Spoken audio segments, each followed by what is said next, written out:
Chapter 1898. Originally, it was already difficult enough for the 5 dragon aspects to harmonize their powers. Everyone was very worried that Thrall would cause trouble if he interfered. Thrall was very careful and meticulous. He did not affect Onyxia's dominance of the power of the earth at all. He was more like a tinker, gently collecting the power that Onyxia had missed out on due to her impatience. He slowly straightened them out and channeled them into the dragon soul. This works.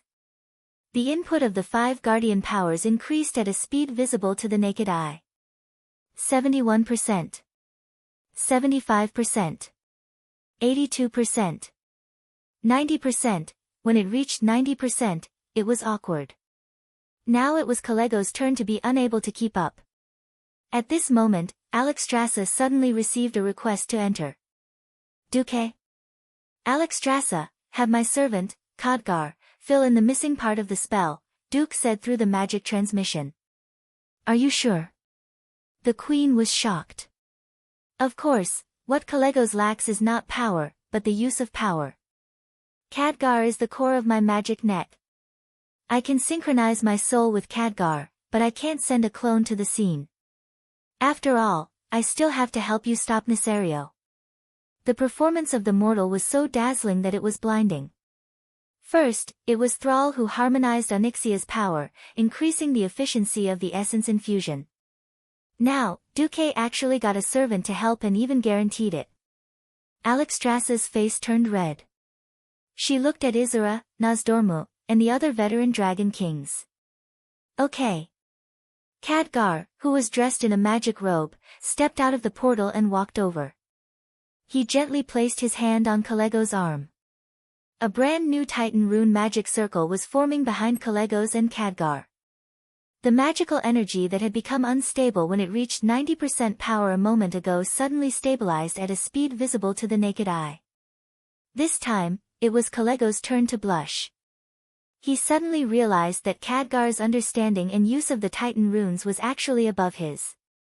That meant that Duque's level was higher than his, the current king of magic. That was quite shameful. Kalego's was bad at fighting, but he was at least a good comrade who was dedicated to protecting the world. With a purer temperament, he quickly calmed down and increased the power of the energy injection. 92%. 96%. 100%. He could finally pour in all his energy. Duque, give us 10 more minutes. No, 5 minutes is enough.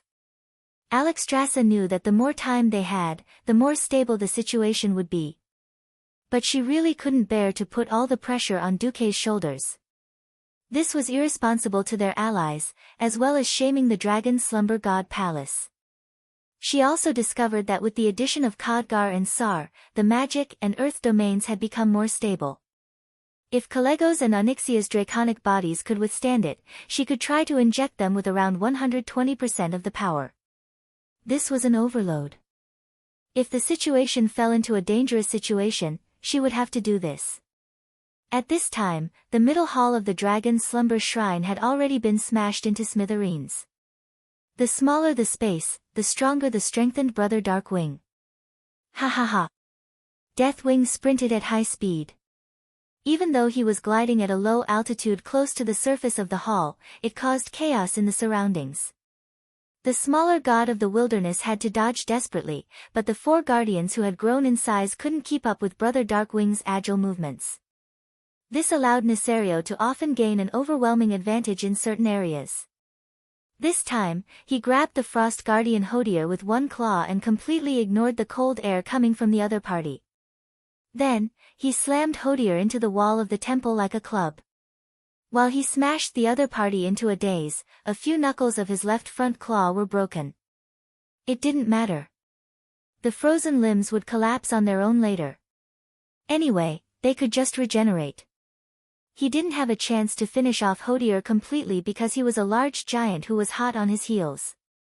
As soon as he leaped into the air, Deathwing made a 180-degree turn in the air that did not match his huge body size.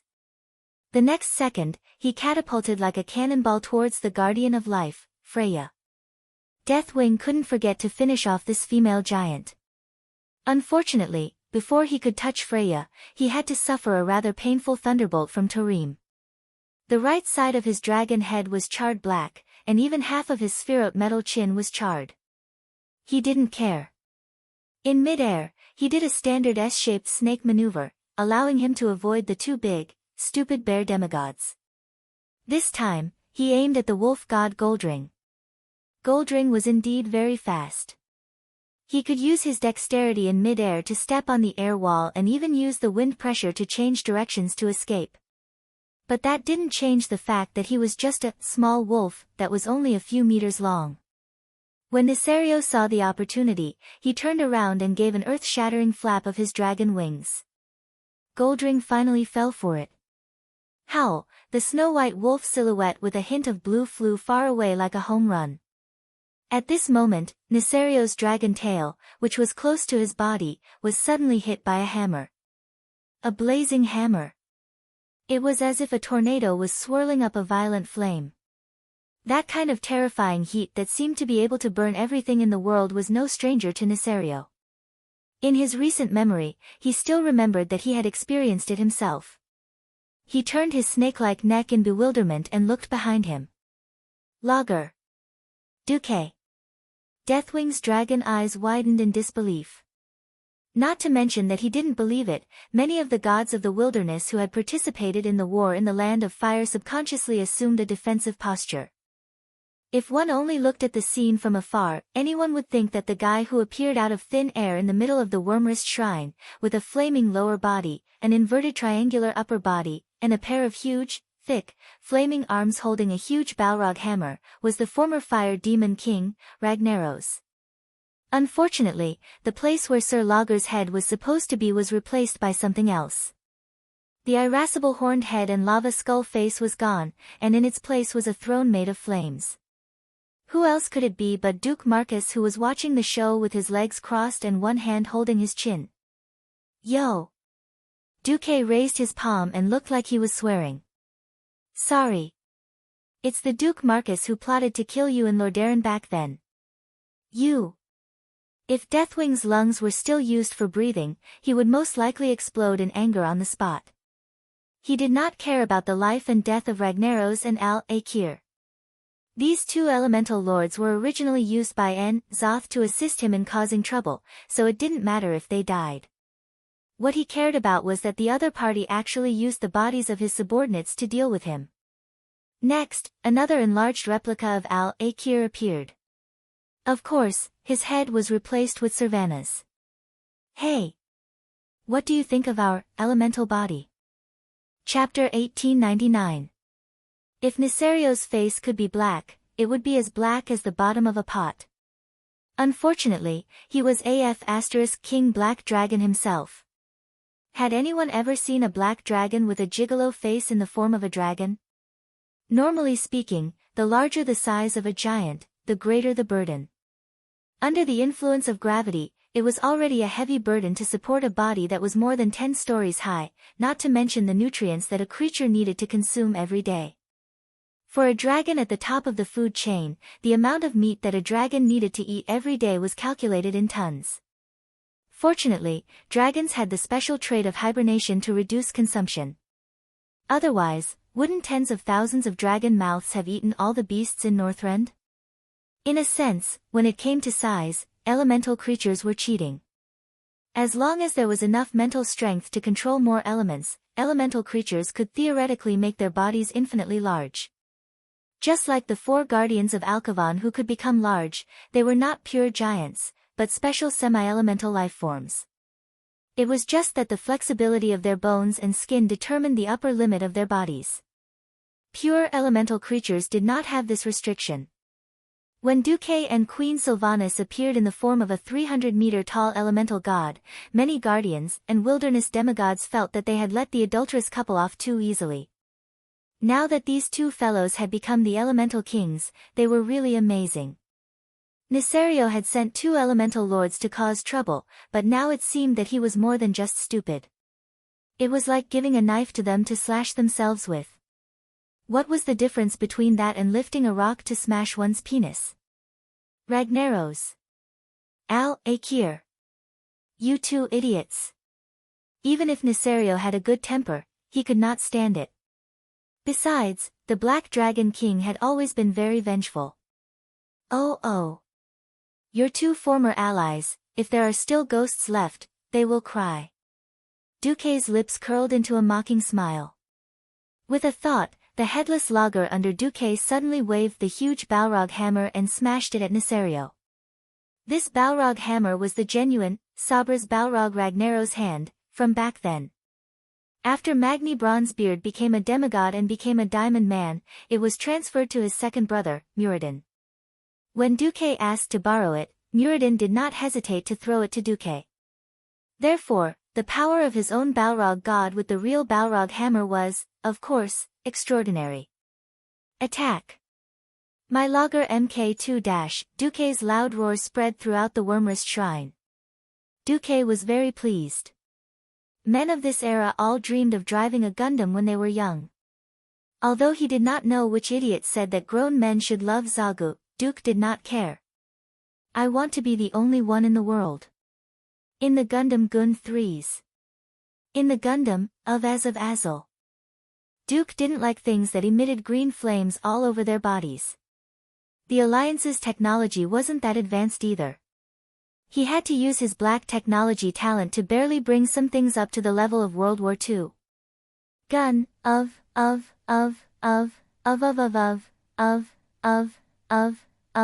the true fire elemental lord was the master of the hand of the Balrog. In fact, it would be a real waste to give this hammer to Magni. Duque knew that Magni would eventually return, but before that, he would use it first. The dazzling flames that burst forth from the Balrog hammer flashed with blazing light spots similar to the eruption of the sun. The crow god Avienna, who was flying nearby, was so frightened that her crow feathers almost fell to the ground. These were not solar spots, they were simply clusters of highly concentrated fire elements. These fireballs that were condensed to the extreme spun in midair, and then converged into one. From Duque's mouth came a cold voice that did not match the surging sea of fire, where the Balrog hammer points, is purgatory. A blazing shadow that seemed to span the heavens and the earth swept across Neltharion's large dragon body that was so exaggerated that it occupied the entire field of vision of the powerhouses. Deathwing suddenly let out a shrill scream, and the huge left wing that seemed to be able to cover a small town was broken in two. From the point of the break, all the broken limbs instantly turned into countless exploding fireballs, and slowly fell from midair. One blow blew up the wing. This was only because Neltharion's reaction was fast enough and smart enough to dodge at the last moment. Otherwise, it would have been his dragon head that was blown up. Even so, everyone still saw the hope of victory. The biggest problem with being unable to do anything to Deathwing previously was his overly strong defense and regenerative ability. In the face of the absolute destructive power created by the giant elemental god that Duque controlled, Brother Deathwing's regenerative ability was a joke. His wings indeed began to regenerate the moment they were destroyed. How could it be so easy to regrow limbs from burnt scars?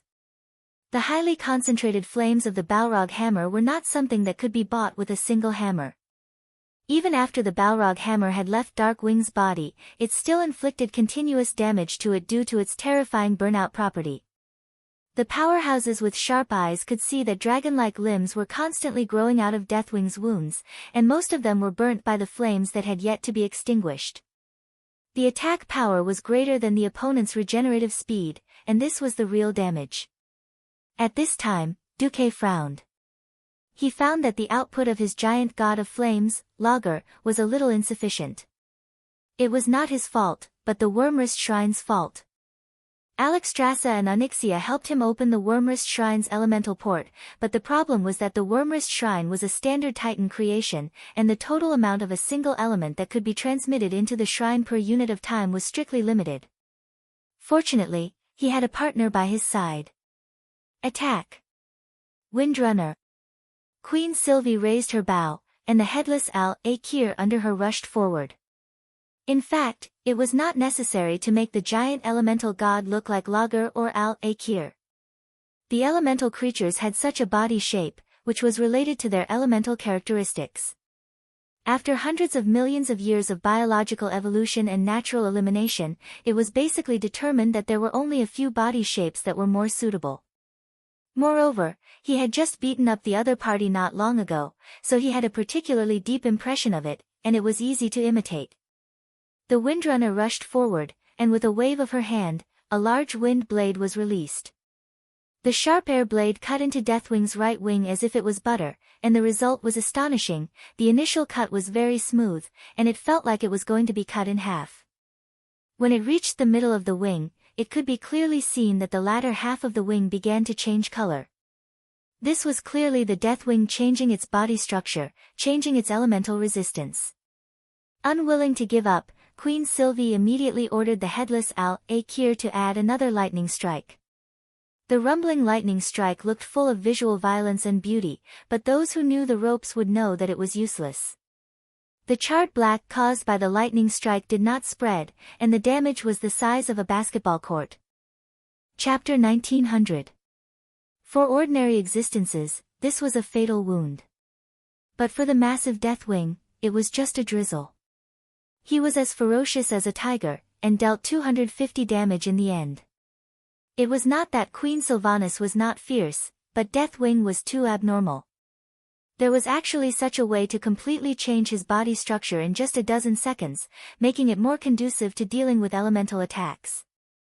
The high magic resistance of the five-colored dragons was fully utilized by him. Tisk! Queen Sylvanas spat fiercely. Chance!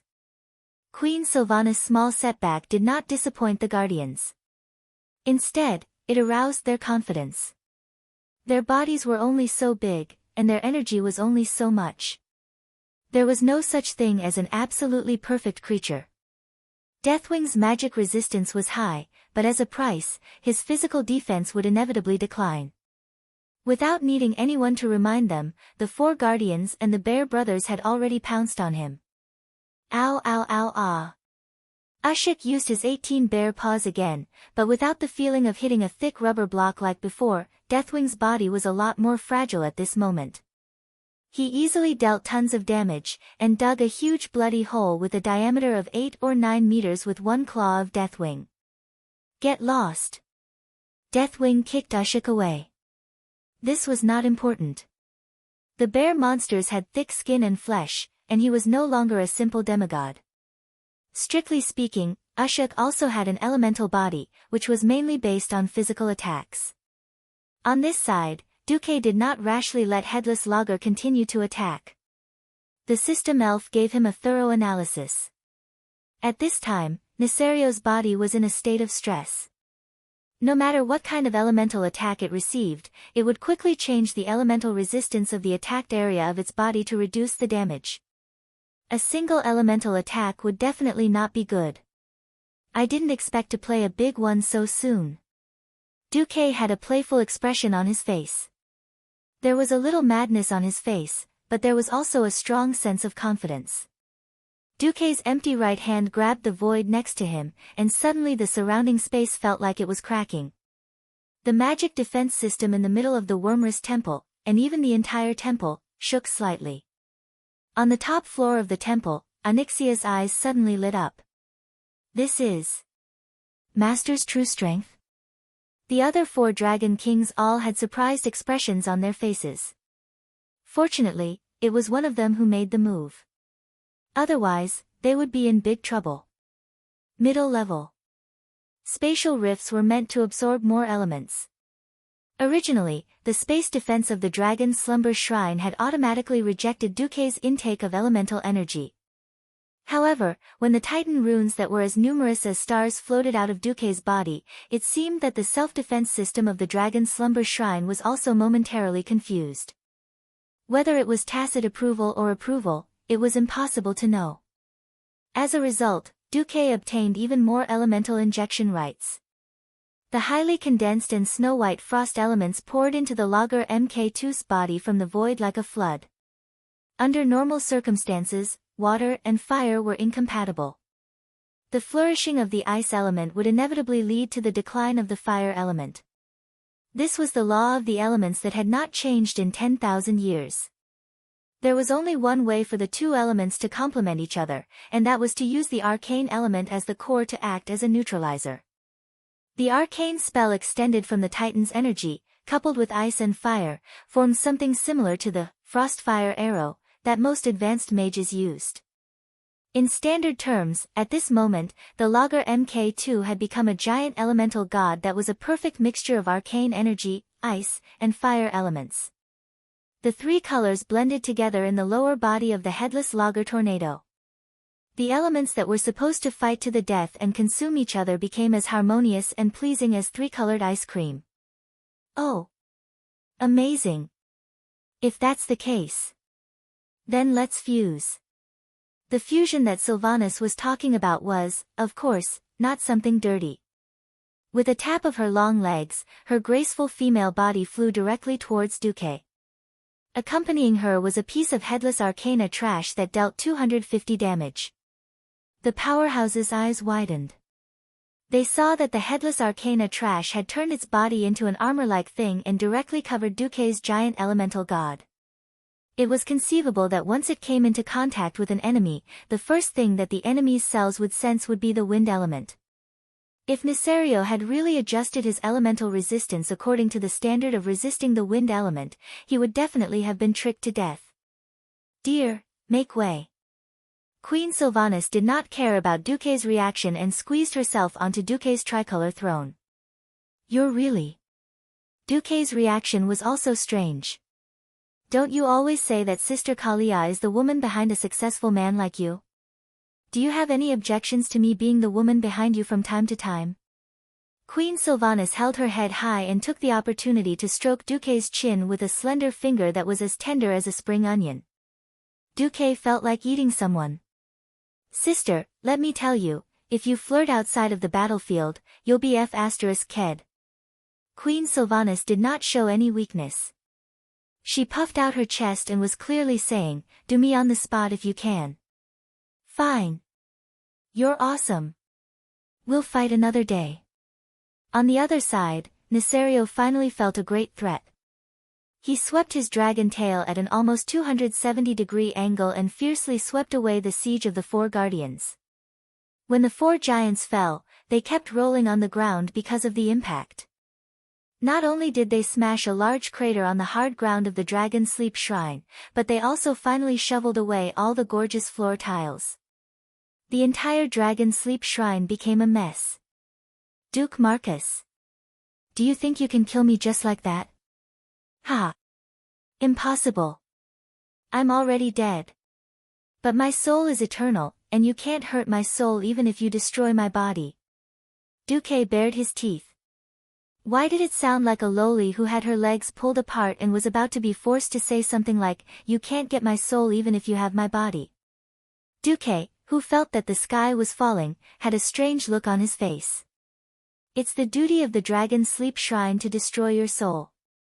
I'm only responsible for sending your soul to see the Titan who created you. Duque put his arm around Queen Sylvanas' waist, stood up, and raised his hand. Attack! Oh, Ragcharon Mk2, Queen Sylvanas' cheek muscles twitched. What the hell is this? Arcane and Al-Akir, Ragnaros, Neptulin. The three generations. Duque said concisely. Pfft. Queen Sylvanas burst out laughing. What a tasteless name. Besides, Neptulin didn't seem to be dead, right? This time, Nesario was really at his wit's end. Zoth helped him cheat with Galakrin's biological cells, but who knew that Duque would also use the three elemental realms against him? If it was a single attribute, he could still resist, but multiple attributes were completely out of the question. Duque was very cunning. He did not directly attack him with the elements, but used the giant elemental god to fight hand-to-hand with him. Chapter 1901. Against other guardians, Nesario could use his size and regenerative ability to abuse his opponents. Against a giant elemental god that was even larger than him, he had no temper at all. The slender bodies of dragons were destined to have no advantage in hand-to-hand combat with opponents of the same size. Deathwing was simply caught in a trap of his own making. If they were outside the temple, where there was plenty of space, he would definitely distance himself from Duque's giant elemental god and fight in the air. The funny thing was that Brother Deathwing had just used the lack of space to abuse the guardians who were smaller than him and had nowhere to hide. After such a short while, the tables had turned, and it was now Duque who was using his size to abuse him.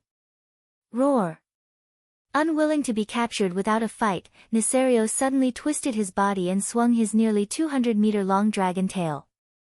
This terrifying sweep was like a landslide. Even the bravest and thickest rock watcher, Alcaphon, had to squat down with all his might to receive it. The elemental giant that Duque and Queen Sylvanas had created together didn't even have to withstand it, let alone piss himself. Bam! It was the sound of a large mass of air rushing out. Air wall. In theory, this special defensive method was one of the weakest among all defensive spells. Normally speaking, it couldn't compare to a thick-skinned fellow like the Earth Elemental. Queen Sylvanas had a special defensive method, which was offensive defense. She secretly stuffed air blocks that were compressed and as hard as reinforced concrete next to each joint of Nesario's tail. If Brother Deathwing was still a living dragon, this little trick obviously wouldn't have affected anything. Nesario was essentially a death dragon. The muscles on his body weren't connected, and could hardly be considered his own. He could hardly feel the feedback of the nerves in various parts of his body. After all, it was uncontrollable flesh and blood, not nerves. This caused his movements to be subtly uncoordinated. Queen Sylvanas' air wall was secretly embedded into the tail joints of Deathwing like nails. When he swung his tail, every mass of compressed air burst out, directly skewing his movements. The draconic tail that seemed to be swinging at him aggressively was actually not very powerful. It did not even touch the body of the giant god of three elements that Duque was controlling, before it was deflected by the armor of wind, and slammed heavily onto the floor of the temple. Duque silently muttered, "I won't reimburse you for the renovation fees," as he quickly commanded the giant elemental god to charge forward. He stepped forward in a horse stance, left uppercut and right hammer. The originally insubstantial Frostfire fist was like flowing water, easily flowing past the two raised claws of Deathwing. Entering an area where he was unable to defend, the left fist that was like a small fortress fiercely punched the right side of Deathwing's face. Dang! A crisp sound rang out. Duque was stunned for a moment, then he cursed in his heart, "Damn, I actually forgot that he has an iron jaw." Duque immediately made the giant god turn his fist into a claw and grabbed the neck near the head of the winged dragon. With a turn of his body, he fiercely pressed the dragon head to the ground. Friction. Friction. The footsteps of a devil. Just like that, the giant elemental god violently pressed down on Deathwing's dragon head and pushed it along the ground. The dragon head, which was originally fierce and domineering, was like a plow that directly dug a huge trench that was 10 meters deep and more than 100 meters long on the ground of the temple. That kind of earth-shattering shock scared the guardians so much that they did not dare to go forward to help, for fear of disrupting Duque's attack rhythm and giving Deathwing a chance to counterattack. This part directly made Deathwing dizzy. It was true that he was a dead dragon, but in the process of shoveling the ground, the giant elemental god's left palm also continuously launched elemental impacts at half of his dragon face as if he was driving a pile. That kind of dizziness that went straight to the depths of his soul was not that easy to get rid of. Duque only stopped when he pushed Nesario's 500-meter-long body to the wall at the edge of the temple. The giant elemental god stepped on Nesario's neck with one foot and raised the Balrog hammer high with both hands. At this moment, there was a scream from the surroundings. It was Freya's cry of surprise. That was because Deathwing's long tail was like a scorpion swinging its tail, stabbing fiercely from behind the giant elemental god. Its target was the elemental throne where Duque and Queen Sylvanas were at the head. A person's vision had a blind spot, and in theory, Duque, who was focused on the wings of beating, could not see this insidious tail stabbing from behind. Duque saw it, and the system notification also told him. Duque did not care, because these were two super-giant elemental gods that were one. Didn't Queen Sylvanas want to be the woman behind me? Here's my chance. It did not affect the movements of Duke's Frostfire giant god in the slightest. The wind armor that was originally circling around the Frostfire giant god condensed on its own. It looked as if the giant god of Frostfire had grown 2 wind hands on his back. These 2 wind elemental arms were condensed and compressed to the maximum, and in a movement similar to a cross-lock, they clamped down on the tail of Deathwing. Well done. Duke praised from the bottom of his heart. Of course, who do you think I am? I'm Sylvanas. Queen Sylvanas raised her chin proudly. On the other side, the gigantic infernal devil hammer, which was like a volcanic collapse, finally fell. The huge hammer emitted an ultra-high temperature of tens of thousands of degrees. On the dark and golden hammerhead, every bump was the size of a light tank. When the hammer fell, not only did it display indescribable horror, but it was also an extreme experience after the violent combination of mass and speed. Time seemed to be frozen. No, Nesario struggled endlessly, his limbs scratching wildly like a dog. Queen Sylvanas could let the headless arcane trash carry his tail, but she could not deal with his limbs. The 4 limbs that were as thick as pillars, under the guidance of the sharp claws, finally pierced someone's god Mk3 the moment before the hammer fell. But so what? Elemental creatures could not be killed by physical attacks alone without eliminating the energy they contained. Nesario screamed in agony, because his limbs that had pierced through the giant elemental god's body had invaded the giant god of frost and fire with the power of twilight. In turn, his limbs were also attacked by arcane spells, ice, and fire. The intense pain on the soul level almost made him subconsciously want to retract his claws. There's no chance. The hammer fell directly. Watch me smash your dog head. Duke roared. Bang! The black dragon head that was as huge as a hill was directly blown up by Duke's Frostfire giant god's hammer. The dragon teeth that flew everywhere produced a terrifying effect that was like a bombardment. There were splattered flesh and blood, dirty fragments, and still wildly proliferating biological tissues everywhere. Even so, Brother Deathwing was still not done **ting. Seeing Deathwing, who had lost his dragon head, still continuously thrashing the giant elemental god with his limbs and tail, the surrounding guardians were dumbfounded. Chapter 1902. Should I say, as expected of the Dragon of Death? Even though the dragon's head was gone, it was still coming back to life. This was not a twitch of nerves after death, but this guy was really not done with **t. I'm immortal. Don't even think about destroying me. I'll resurrect right away for you to see. In Nesario's chest, his soul was still roaring. While the other guardians were still in a daze, Duke's scolding woke them up. What are you waiting for? Come and dismantle his elemental armor. This thing is too thick, the power of the dragon's soul can't really penetrate his soul. It turned out that history was like that. The death ray shot out by the dragon's soul actually did not hit the **t. Everyone had no choice but to chase him all the way to the great whirlpool in the middle of the endless ocean. Only then did they work together to destroy him. When it came to the sea, Duke's scalp went numb. The ancient god Zoth, known as the crazy tentacle demon, was like the sword of Damocles, always hanging over the heads of every powerhouse. Who knew if they could really kill Nesario like in history if they ran to the great whirlpool? If they could kill him here, they would definitely not have to go into overtime. Moreover, the dragon's soul split into 2 was definitely not as good as the soul imprint. Perhaps it was because they had forcefully charged the dragon's soul that the dragon aspect had completely lost the power that the Titans had bestowed upon them. Now that Nesario had lost his head, he was like a piece of meat on a chopping board. He could not be cut, cooked, or chewed. He was shameless and refused to type GG amidst laughter and laughter, declaring that he was done for. Duke was not going to be polite with him. Armor break. Armor break.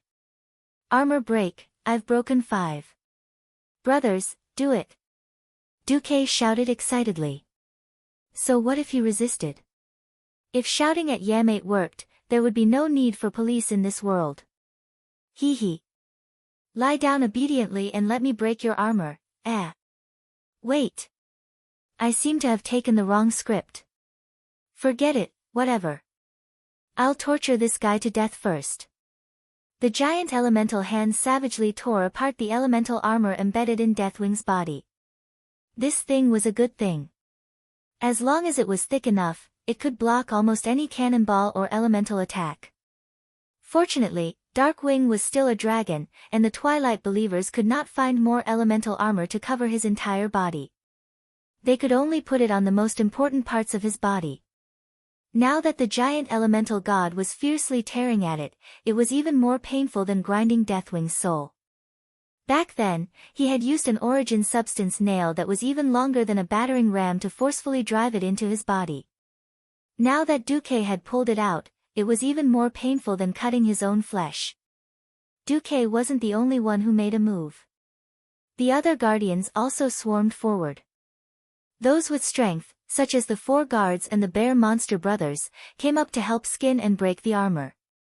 Those who were weaker would attack the origin substance armor and the veins between the flesh and the origin substance. He didn't know how the Dark Wings did it, but the armor pieces were completely embedded into the dragon's flesh, becoming a part of the dragon's skin. Tearing off the armor, which was at least 10 meters by 10 meters, was like tearing off the skin and flesh together. When it was pulled out, it was still connected to a large number of muscles that were constantly emitting poisonous gas and spraying corrosive liquid. Torim, Wolf God Goldring, Tortola, and the others helped cut off the muscles and flesh. In this situation, these guys from the Justice camp were like piranhas swarming forward. Ah! It hurts. Bastard. I'll kill you. I'll definitely kill you. Ah, I'm going to annihilate your soul. Put you in a small box. Ah, it was already a piece of meat, but Nisario's soul was still cursing. Soon, the first claw was removed, then the second. Finally, even the dragon's tail was chopped off, leaving behind a ridiculous body and a new head that had just grown back. Even the scales were soft. Ashek slapped Brother Deathwing a few times and easily performed a few failed plastic surgeries on Deathwing. Nisario, who claimed to be the Wing of Death, looked very ridiculous. At this moment, a brilliant light shone through the ceiling of the middle layer. Alexstrasza, who was holding a small platinum disc in her claws, brought the 4 dragon kings, flapped her wide wings, and slowly descended. It's over. Isera's voice was filled with infinite surprise. No, we were just waiting for you guys. Duque spread his hands, looking as if he deserved a slap. Alexstrasza smiled bitterly. It feels like we've all become foils. Nosdorm looked at Duque with a complicated gaze. This was quite rare for the Time King, whose emotions were as calm as an ancient well most of the time. Not at all. Without a fully charged soul of the giant dragon, this guy is immortal. Duque spoke the truth. Yo, Alexstrasza, you guys discuss who's going to give your brother the final blow. No one can kill me, Nisario was still roaring when Hodier slapped him and gave him a frosty suture of his mouth. Perhaps it could only last for a while, but it was enough. The 3 veteran dragon aspects looked at each other, and the final result was a slightly dejected release.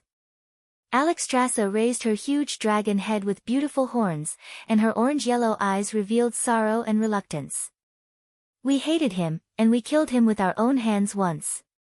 When he died the first time, we were relieved. If we had a choice, we didn't want to kill him a second time. You do it. Duque. Nosdorm suddenly said. Me? Duque was a little surprised, but also a little enlightened. Isera said, killing the Terminator, Nisario.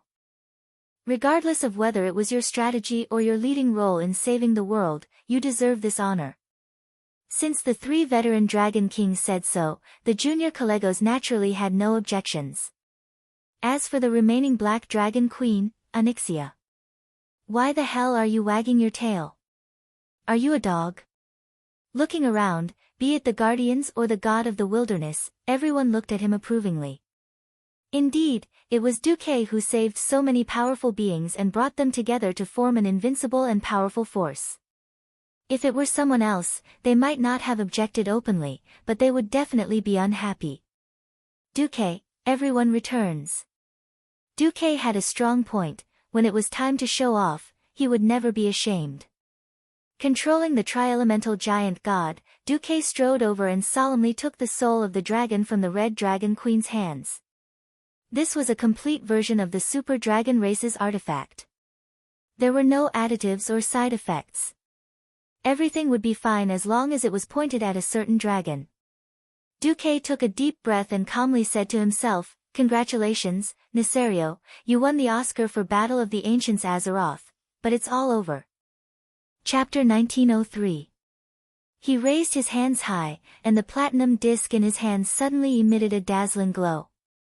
The dazzling holy golden light even penetrated through the Dragonbone Wasteland and illuminated the entire Dragonbone Wasteland. The once snow-white Dragonbone Wasteland, which was already stained with all kinds of blood, was like a mirror, reflecting the golden light that lit up the entire sky. The twilight dragons who were roaring and fighting widened their eyes, and their pupils were filled with panic. At that moment, all the twilight dragons and twilight believers felt the trembling of the strings of fate. The path of victory in their hearts was deviating, and there was a stronger force that made the fate of destruction of this world leave them in fear. It was as if a new fate was descending, and it was leading the future with an uncontrollable mysterious power, erasing all the other branches of fate, and forcing the path of fate to become one. In the deep rock continent, in the hundreds of twilight temples, the twilight believers were praying in unison as usual. However, the twilight bishops in dark robes opened their eyes in horror, because they found that the soul of the Oracle of Annihilation in their hearts, the wings of death, Nesario, was no longer responding. The only explanation was that the eternal and immortal Dragon of Annihilation, announced by the great god N'Zoth, had been destroyed. It was real. When Duke raised the giant dragon soul up high and activated the exaggerated Titan divine power, every living being in the Dragonbone Wasteland that was already in the middle of the day saw an incomparably dazzling golden light penetrating through the thick clouds and descending from the sky. That golden pillar of light was like a golden spear that was burning with raging flames used by a god. It pierced through the sky and illuminated the entire sky. Rustle. Rustle. Rustle. The entire world of Azeroth shook. It was as if the will of the entire planet was permeating the sky, and she was looking at these warriors who maintained the peace of the world with loving eyes. In the Dragon Sleep Temple, every guardian, watchman, god of the wilderness, and demigod looked at the scene in front of them in shock. The death wing of the evil dragon, Nesario, who had set off a destructive storm in the entire Azeroth, did not escape justice after all. In the glorious golden light of the dragon soul, his entire dragon began to shrink, and shrink again. The increase in size brought by Galakron was mercilessly erased. In the end, his size returned to normal, and he became an ordinary dragon aspect that was only a few dozen meters long. Then, his whole body turned into a golden dragon. In the end, all of the golden light dissipated in the breeze that blew through the hall. "It's over." Alexstrasza's voice contained a hint of sadness. "Yeah," Isra exclaimed. "Be it the past, present, or future, the Black Dragon, Neltharion, has disappeared from the timeline forever," said Nosdorm, who was most qualified to make a final conclusion. Duque sighed with emotion. "It's finally done." Sigh, it was just that the price he had to pay was a little too high. All the dragon aspects have lost the power bestowed by the Titans. Duque said subconsciously. Who knew that accidents would happen at unexpected times? Wait, who did you say lost all power? Alexstrasza was like a cat whose tail had been stepped on, and her entire dragon body jumped up. Isra suddenly turned into his human form and floated in front of Duque. He held his right elbow with his left hand and his cheek with his right hand. "Yo, Duque, did you mistake some of the fragments of fate that you peeped into with us?" Nosdorm's face was sullen, and he said pointedly, "If there were only 4 dragon aspects, and the dragon soul was used twice in a row, it might have really exhausted all of our Titan divine power. Now we still have about 20% of the Titan divine power." Kalegos was very straightforward. "I'm a little weaker," I only have 10% left. Onyxia flew over and directly turned into Countess Katrana. She eagerly hugged Duque's left hand. Master, the power of earth in my bloodline is all used up. You won't blame me, right? Duque was a little embarrassed, but this was also good. At this time, he was absolutely sure that the scales of fate had definitely changed again. This should be a good thing. Alexstrasza was still the one who understood the big picture. She looked around. We'll talk about these small things later. Right now, it seems that there are still many bastards who dared to offend the Sleeping Dragon Temple who are preparing to escape. As the Supreme Commander of the Sleeping Dragon Coalition Army, I declare, kill them all. This time, Brother Mooning did bring a lot of helpers. Overseer Jonas, Sleepless Josahi, Master of War Black Cove, these were all famous bosses in history, but unfortunately, under the encirclement of an even more aggressive and powerful allied army, they were nothing more than fodder. The cataclysm was basically over. Although it was basically over, it was mainly because there were still some finishing touches left. For example, the deep rock continent where the Earth elemental world was located, and the elimination of the numerous Twilight believers. In Duque's eyes, these were all F*King, not the main point. The main point was that Nozdormu came directly to Duque, which was rare. Come with me. What is it? It's about your advancement to true God. Nozdormu's words made the great hero, the Alliance commander, and the demigod of the Weave, Duque, follow him eagerly. They directly teleported to the Cavern of Time in the Tanaris Desert, and Duque saw Nozdormu in human form. He was still the bronze-skinned male elf with a long braid. How much do you know about the future of Azeroth? Nozdormu asked straightforwardly. Duque was stunned for a moment, and replied tactfully, enough. Nozdormu seemed to be sneering, but it also seemed like he wasn't smiling. Don't tell me that you can peep into the distant future from the River of Time with just one time travel.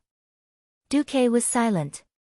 He didn't know if his identity as a transmigrator could really be honest with the Lord of Time, who had incomparably sensitive power. Would he be treated as a scourge that destroyed history and time, and suddenly be surrounded by the bronze dragons? This was something that no one could say for sure. Duke Marcus, you're undoubtedly the biggest variable in this point of time that I control. I used to think that you were a spy sent by the Eternal Dragon Army that destroyed time. Nozdormu seemed to be reminiscing.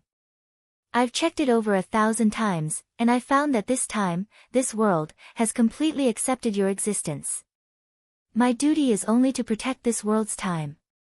Since the world has accepted you, and you're not an existence that violates the Titan's duty to me, I've always acquiesced to your actions. Duque, do you remember our conversation many years ago? Yes. Duque nodded. Chapter 1904. Come to think of it, I actually have a vested interest. More than 10 years ago, you brought me Nisario in advance as my collection in the Caverns of Time. Now, you've indirectly extended my life. If it's just a boring continuation, then eternal life is just a kind of torture. But you let me see a future full of changes, and that's what I'm most happy about. The elf-shaped Nozdormu touched his chest. Only an unknown future can make me feel that my heartbeat isn't fake. I'm a real life, and not a slave that keeps repeating the future and locking history. I'm happy that you're happy, Duque replied in a tone that was neither servile nor overbearing. Since you made Onyxia a dragon aspect, indirectly allowing me to preserve enough power to continue protecting this timeline, then I'll give it to you. As a reward for changing the future, I can tell you why you can't become a god with the elements. What? Duque was shocked. This time, Duque was really surprised. From becoming a demigod to standing at the peak of the demigod realm, and indirectly or directly controlling the 3 elemental realms, Duque still did not understand the true path. Regarding the process of history, Duque knew like the back of his hand. However, regarding the path to becoming stronger, Duque could be said to be completely clueless. It was as if God had covered a piece of plastic wrap in front of him and forgot to remove it. It became more and more hazy and confused. At this moment, Nozdormu suddenly jumped out and told him that he knew the reason. It would be strange if Duque was not ecstatic. If Nozdormu was not a male dragon, Duque would have rushed up and kissed him a few times. Duque suppressed his excitement and secretly clenched his fists as he listened to Nozdormu's words. Nozdormu did not play any pranks to keep him in suspense. He was not that kind of dragon, so he directly revealed the mystery. Because even if you control all the water and fire elements in this world, you only have 1% of the true reserves of Azeroth. It's a miracle that you can become a demigod with so few elements. Ah! Duque was shocked. The next second, he suddenly realized what Nozdorm meant. Nozdormu was the king of time, so he naturally controlled the mysteries of time. Of course, he wasn't talking about the Azeroth. After Duque had mastered the water and fire realms, he had begun to connect the water and fire elements of the entire planet. It was only a matter of time before he could master all the elements. Nozdorm was obviously talking about something else. In the original history, after the brainless Howl was overthrown, he was not executed. Instead, he left behind a scourge. He was secretly released, and with the help of the traitor of the Bronze Dragon, he escaped to another rather important timeline. In that timeline, Brainless Roar returned to the first orc who drank the devil's blood, which was his father, Grandpa Roar. Because he was familiar with his father, he easily gained Master Howl's trust and directly changed the course of history. Brainless Roar used the black technology that he had obtained from the goblins in the original world to directly change the history of the orcs. Finally, at the time of the King of Draenor, he reconnected the branched timelines to the world of the main timeline. Through the dark portal, he killed millions of orcs with black technology and almost completed the great cause of overthrowing the Alliance and Horde in the main timeline. With this memory and Nozdorm's reminder, Duque understood. Duque was shocked. You mean the water, fire, and arcane elements in the other timelines? Isn't this the main timeline? The main timeline should have the largest share of elements, right? Nozdorm laughed. The largest? That's right. At this point in time, there are a total of more than 108,000 branch timelines. One main timeline can have 1%. What else do you want? Duque's face turned green. Could it be that after working hard for more than 20 years, he had only changed 1% of this world? Nozdormu stopped his train of thought before he could even think about it. Don't think too much. The world has accepted your changes in the main timeline. In fact, the entire world's timeline with the Azeroth as its core is already converging.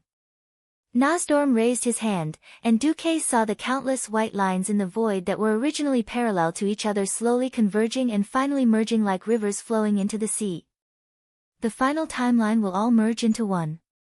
Duque muttered.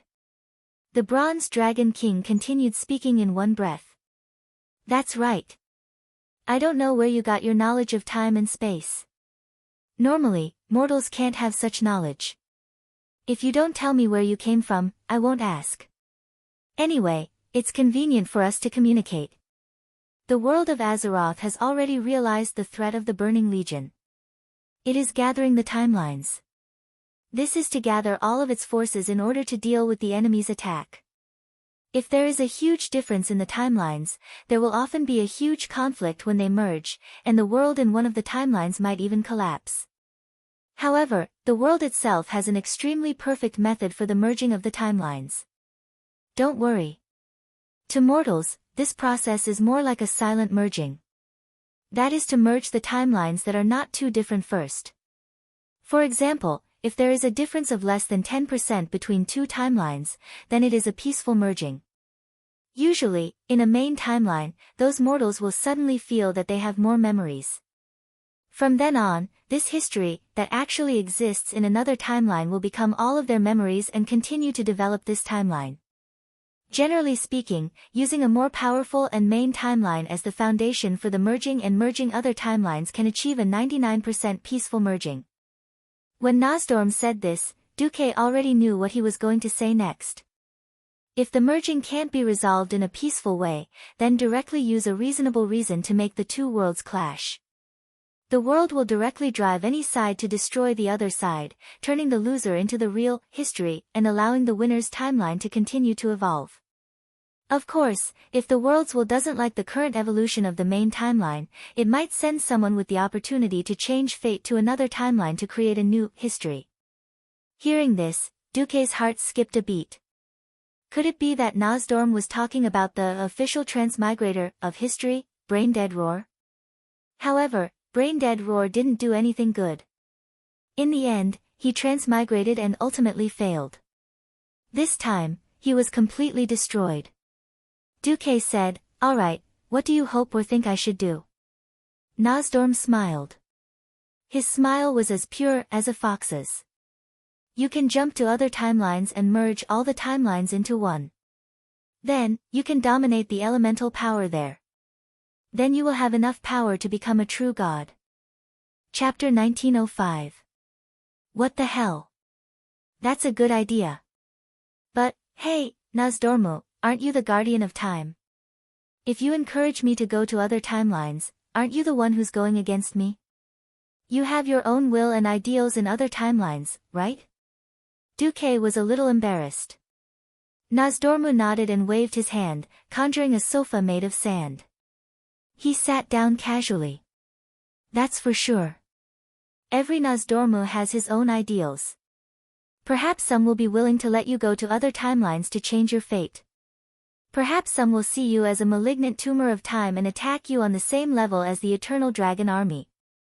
Ma told me that it's better to listen to the words before the but. What does their ideals have to do with me? It's not like I have to protect it. And for me, my fate, normally speaking, is only maintained until my future self comes to challenge my present self to a duel, and finally perish together. Nozdormu smiled, which was rare for him.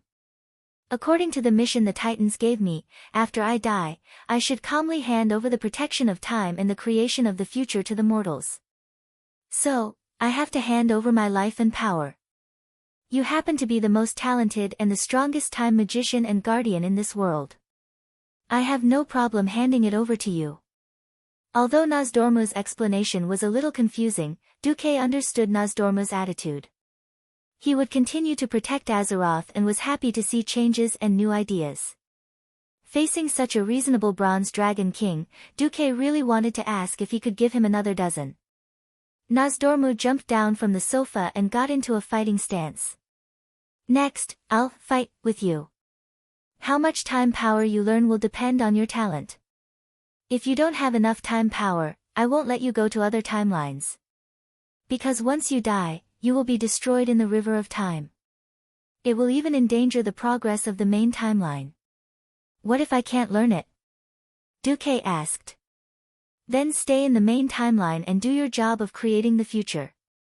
As for the conflicts between the different timelines, it's none of your business. You can forget about becoming a real god so easily. Of course, you can fight me as many times as you want, as long as you have the spirit and time, Nozdormu said seriously. Very reasonable. I accept. Then, Dumuk was defeated by Nozdormu in one round. This was Nozdormu's home ground, where he was the master of time. Don't look at how Duke was acting all high and mighty outside, using a giant elemental god to beat up Deathwing. But it didn't work here. Unless Duke wanted to destroy the entire Cavern of Time with a massive amount of water and fire elemental essence, forcefully stirring space-time into a chaotic state, Duke would have to fight according to Nozdormu's law of time. What is time? Nozdorm began his performance.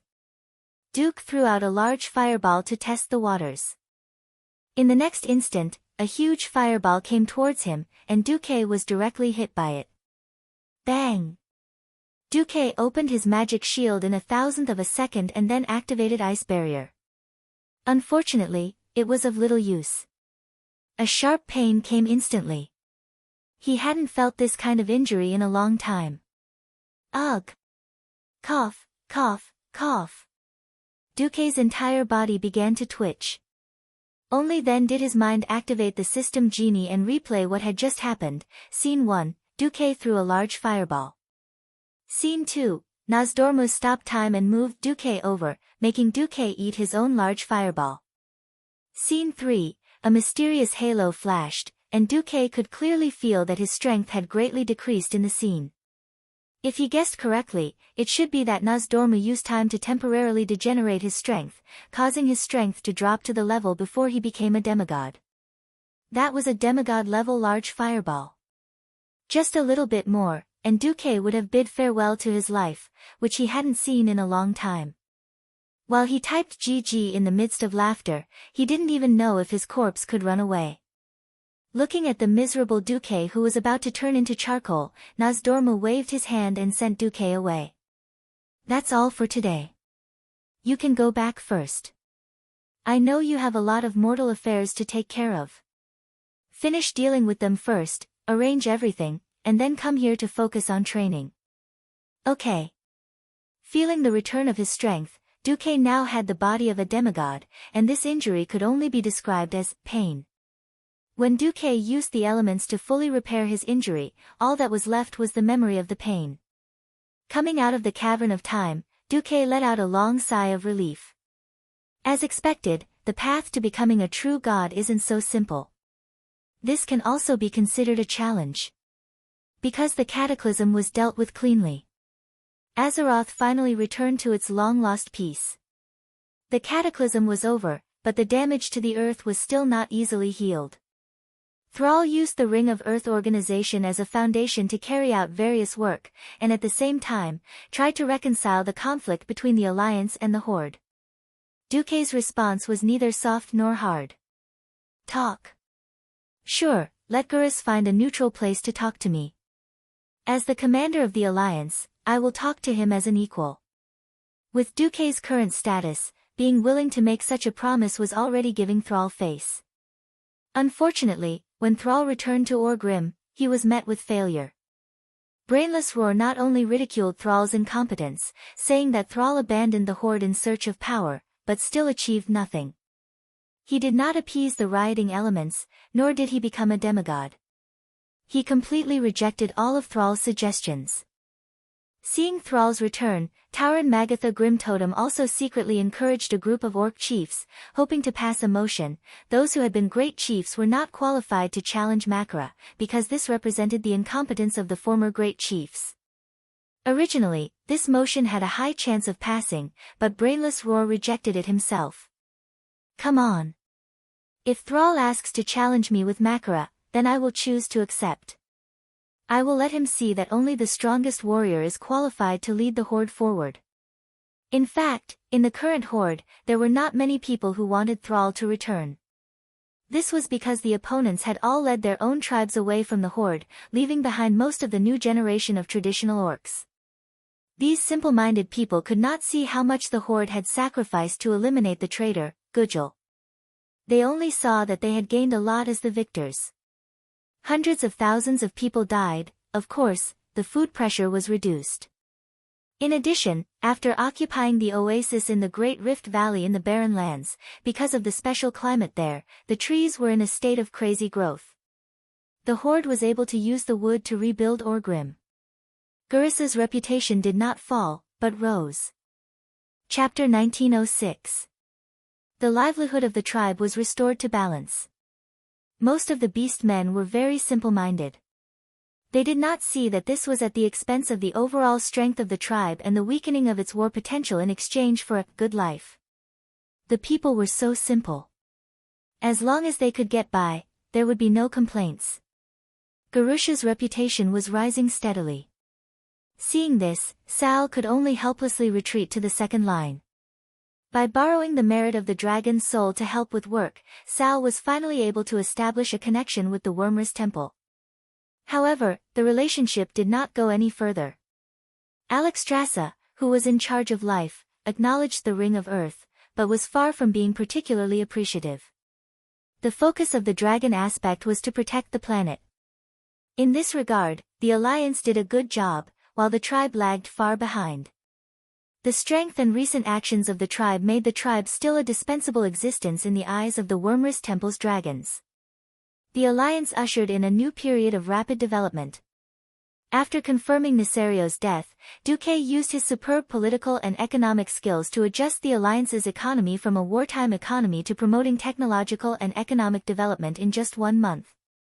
In the form of public bidding, it was announced that in the next 10 years, more than 50,000 kilometers of railways would be built throughout the Eastern Kingdom and Northrend, and train stations would be built in every town with a population of more than 1,000. It did not matter if the countries could not pay. All the money would be advanced by the wealthiest countries or organizations in the alliance. In exchange, the countries that built the railways would give tax, tariff, and market concessions, as well as a time-limited market monopoly. During the monopoly period, the market would be in a state of monopoly. In fact, Duque was playing with the one belt, one road of the former Celestial Empire. This was a form of win-win. With transportation settled, there would be logistics and commercial circulation. The people would naturally become richer and their lives better. With money, the economy, industry, and technology could be developed.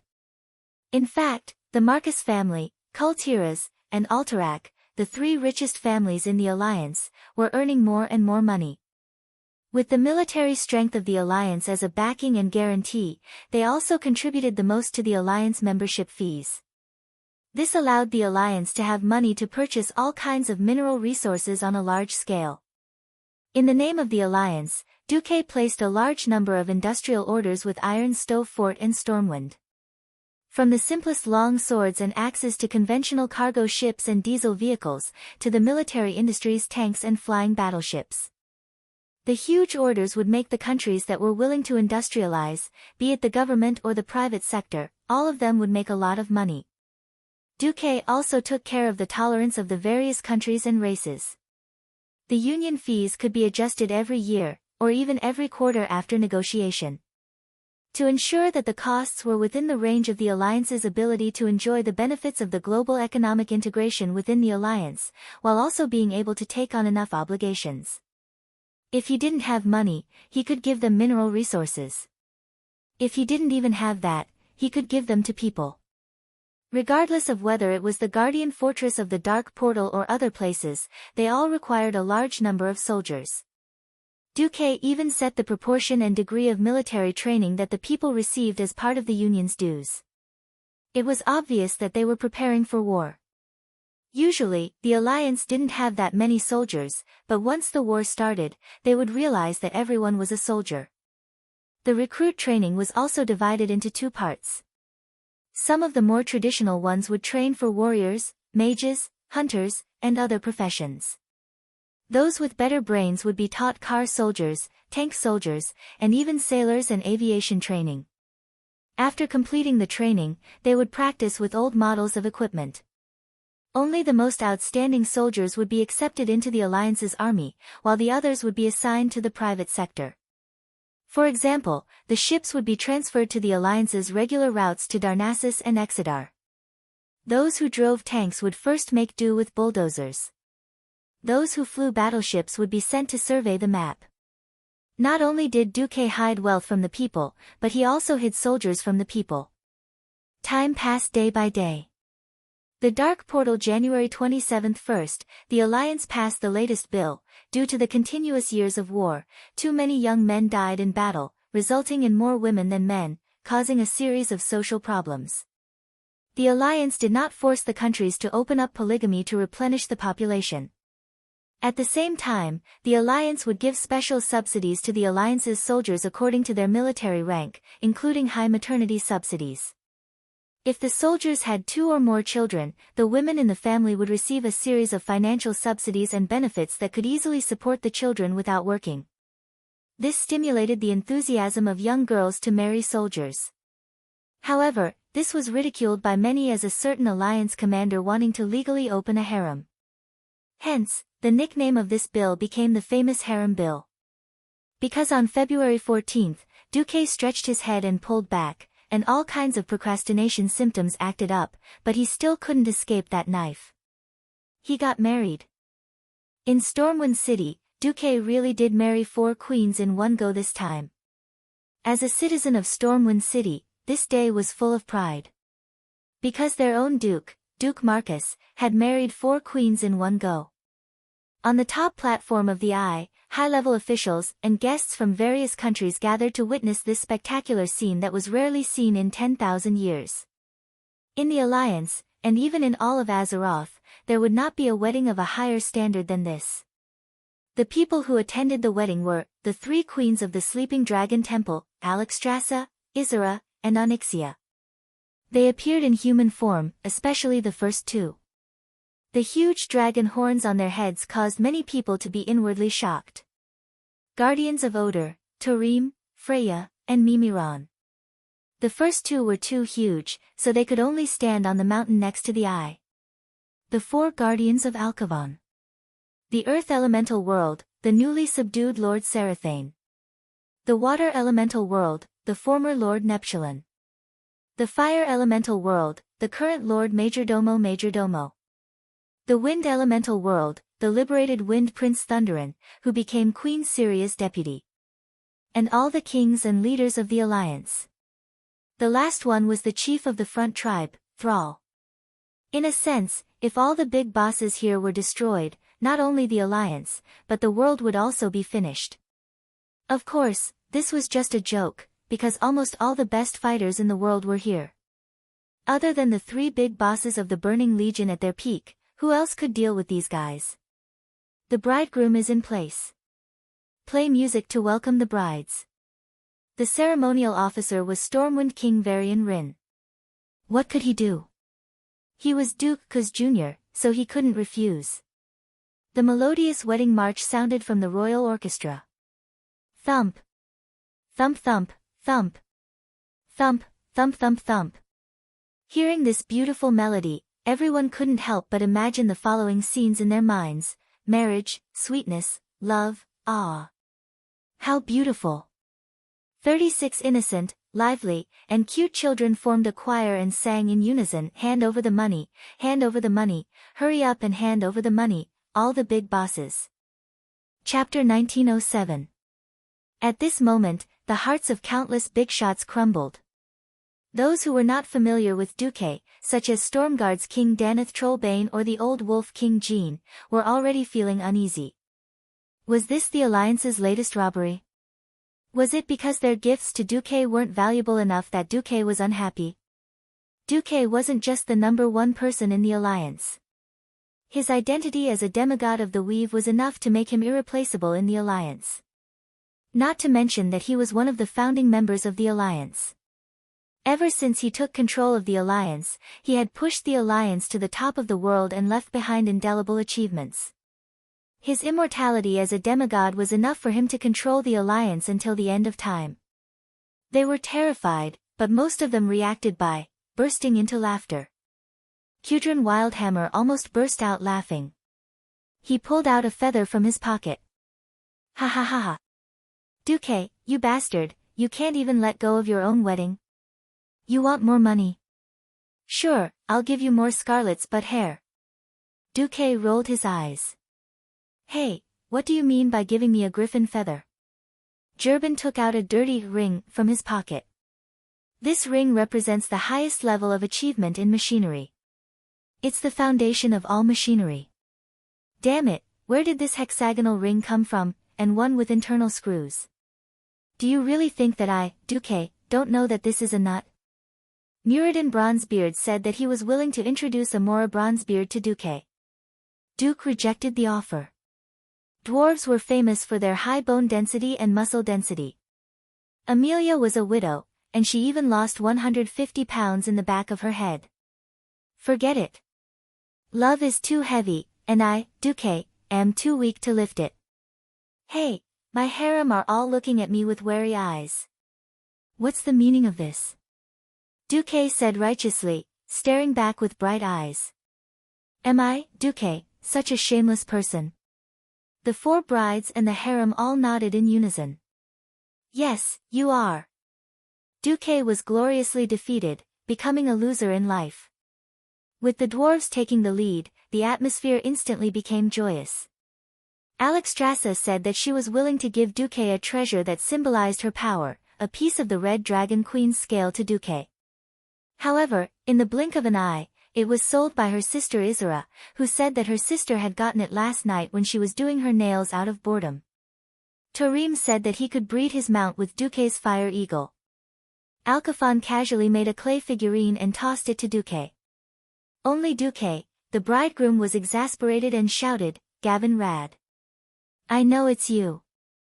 You're dead." Yes, there was only one culprit who could do such an unreliable thing, was someone close to Duque, and had enough influence to cause trouble in Stormwind, Gavin Rad Misfortune.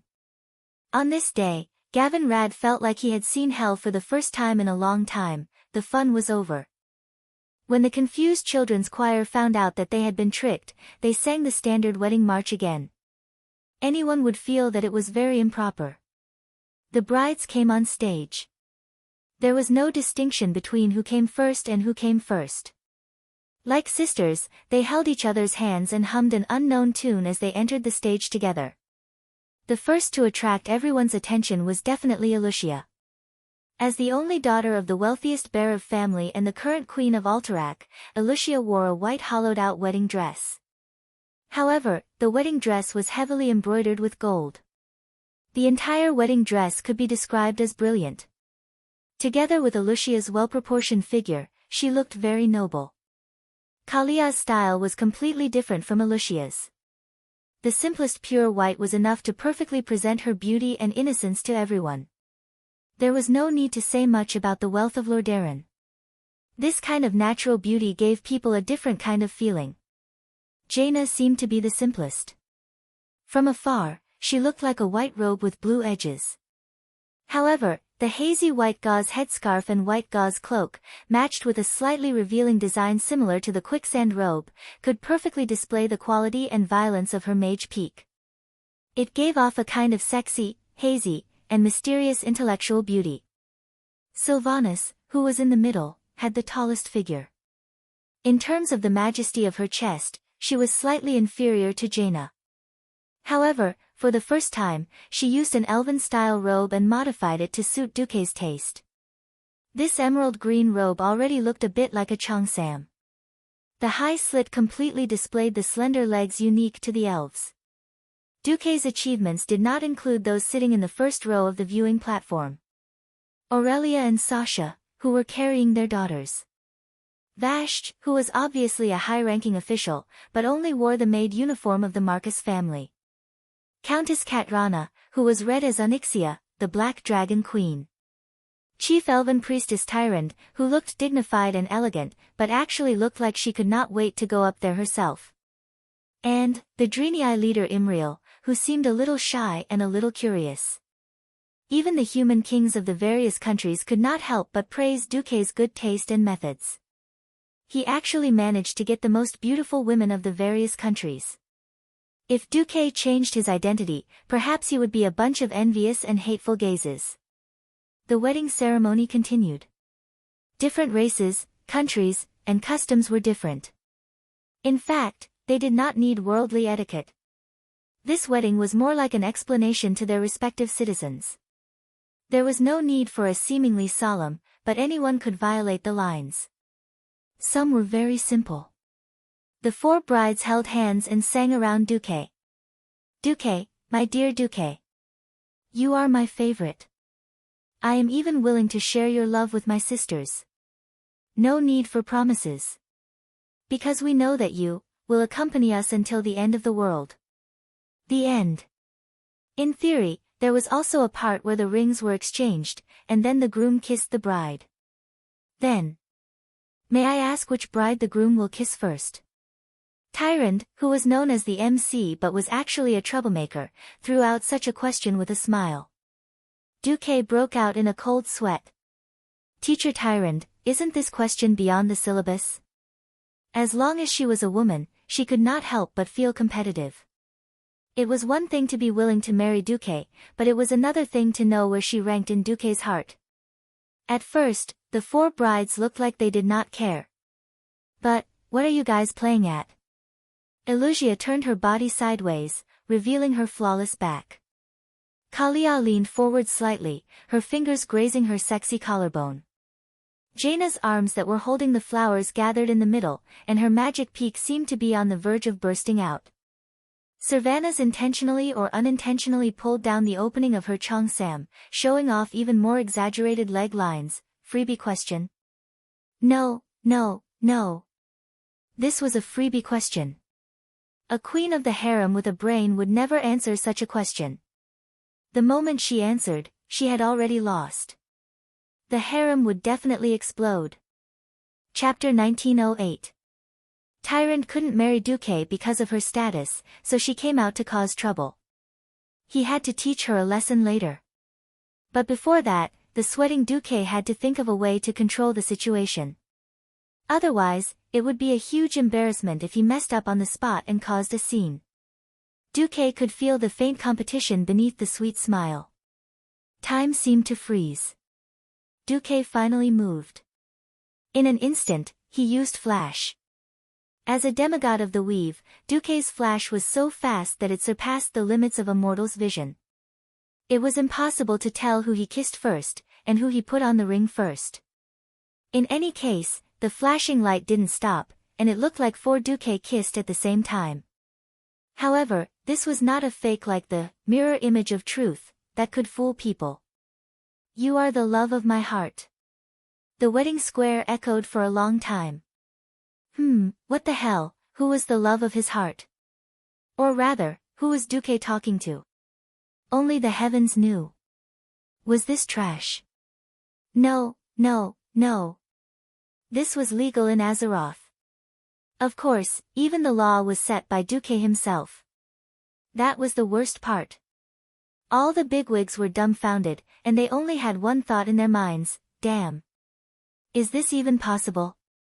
The four queens' brides looked at each other, a little helpless, but also a little glad. Finally, they nodded in unison. Duque had passed the test. Just as Duque put on 4 identical gold rings on his left middle finger, and he couldn't even bend it, he realized to his horror that the next question had arrived. Oh, beautiful girls. The custom in Azeroth is that the bride will throw the bouquet. The lady who catches the bouquet will most likely be the next bride to get married. Tyrande, who looked dignified and demure, continued to cause trouble. She felt like dripping wax from Duque's leather whip. What was most intolerable was that Tyrande was the first to take the lead, openly standing at the place where the bouquet was to be received. Even the big sisters in the harem were like this. Aurelia and Sasha didn't want to take it lying down. They smiled and went over. They were obviously hoping that Duque would buy a ticket next time. Onyxia, who appeared as Countess Katrana, put on an act and said, It seems very interesting. I'll go and join in the fun. Then, he eagerly squeezed over. At this moment, there was a slight uproar among the spectators. This was a little explosive. The 2 dragon queens next to him, Alexstrasza and Isera, were surprised, but they didn't stop him. Instead, they looked at Duze with intriguing expressions. This is just a kind of yearning. It's not a crime to stand here, right? The hoof couldn't help but run over. Vashj, dressed like a maidservant, silently joined the queue. This marriage of hate was already a little extravagant. At this time, a person who was not expected by everyone ran over stupidly. Bridget Abbas. Back then, she was the daughter of Marshal Abbas. Now, she was also a general. As the daughter of an old friend, she was also invited to the ceremony. Duque's harem quickly exchanged glances, indicating that Duque probably didn't touch it. Is it strange that I'm here? Actually, I want to get married too. Unfortunately, he's missing. Bridget played with her fingers a little uneasily. Missing? Is it Ronan? Kalia asked with concern. Bridget's face instantly turned red. The answer was obvious without asking. With her taking the lead, a group of marriage-hating ladies all joined the queue. Vanessa, Solarian, Sally Whitemane, basically all the heroines in the Alliance's Heroes team had come out. As for who their target was, there was no way to know. This time, the silk ball tossing, the flower ball tossing, felt a little like child's play, because there were as many as 4 flower balls. But there were more than 4 ladies who yearned for the flower balls. Seeing the ladies' eyes turn from passionate to fanatical, Duque knew that he was in big trouble this time. But what could he do? He was also in despair. The 4 flower balls were thrown to the back of the 4 brides' heads as they shouted, 1, 2, 3. Duque could tell at a glance that these troublemakers were all cheating. According to the trajectory determined by the system, Kalia had thrown it to Bridget on purpose, and even secretly used holy light, which was a method used to designate a target to cast a healing spell. She was pitiful Bridget. He didn't know what deal Queen Sylvia had made with Alucia, but Alucia had thrown it first on purpose, and then Queen Sylvia's flower ball would directly hit Alucia's flower ball, and then fly straight towards Aurelia and Sasha. Onyxia, on the other hand, had silently blocked the path of Jaina's flower ball.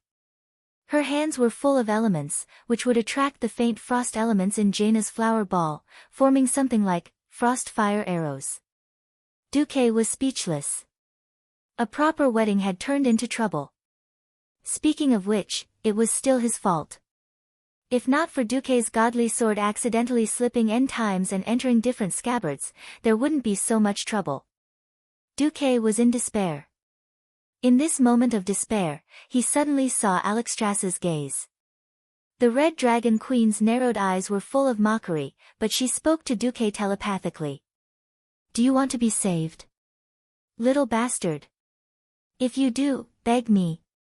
I'll write off all the favors I owe you. I'm begging you. Your Majesty." Without even thinking for a second, Duque decisively admitted defeat. "Fine. You're the one who said that. Don't go back on your word. F***ck. She was clearly a female dragon, so why was she smiling like a fox? I won't. Duque didn't care about integrity or anything. He just wanted to get through this turbulent wedding as soon as possible. The next second, the queen snapped her fingers. The flower balls in the air immediately began to grow wildly. In just a breath's time, each flower ball expanded to twice its size. Queen Sylvie immediately understood. A gust of evil wind blew over, and each of the flower balls split into 2. When the flower balls finally fell, each of the girls Duque had flirted with had won, and the rest had been snatched by the other ladies. This maneuver was simply too amazing. On the grandstand, Gavin Rad, who was the only one beaten black and blue, suddenly said emotionally, "I say, that FFF flamethrower that Duque invented seems to be used for this kind of occasion. I suddenly want to burn that guy Duque down." Next to him, the Empress Dowager rolled her eyes at her unreliable brother. "Please, don't make trouble at a time like this, okay? I don't even want to tell people that I know you." Gavin Rad accidentally guessed a shocking secret, but he didn't get a reward. A joyful, harmonious, yet thrilling wedding ended in a chorus of blessings. Apart from Tyron being taught a lesson by Duque that night, everyone was happy. What a mess. Chapter 1909. Whispers could make one go crazy if they were heard too much. Duque didn't believe this before, but now he did. "Little brother over there, come and play. If you can catch me, I'll let you. Hurry up, or I'll sleep first." Blindfolded and forbidden from sensing the elements, Duque listened to the whispers of his wives coming from all directions. Queen Sylvie, that bastard, actually used the wind to change the direction of the sound in order to confuse Duque. It sounded like every sound was close to his ear, but in reality, they were worlds apart. If Duque didn't cheat, he could play hide-and-seek until dawn and still not catch a wife.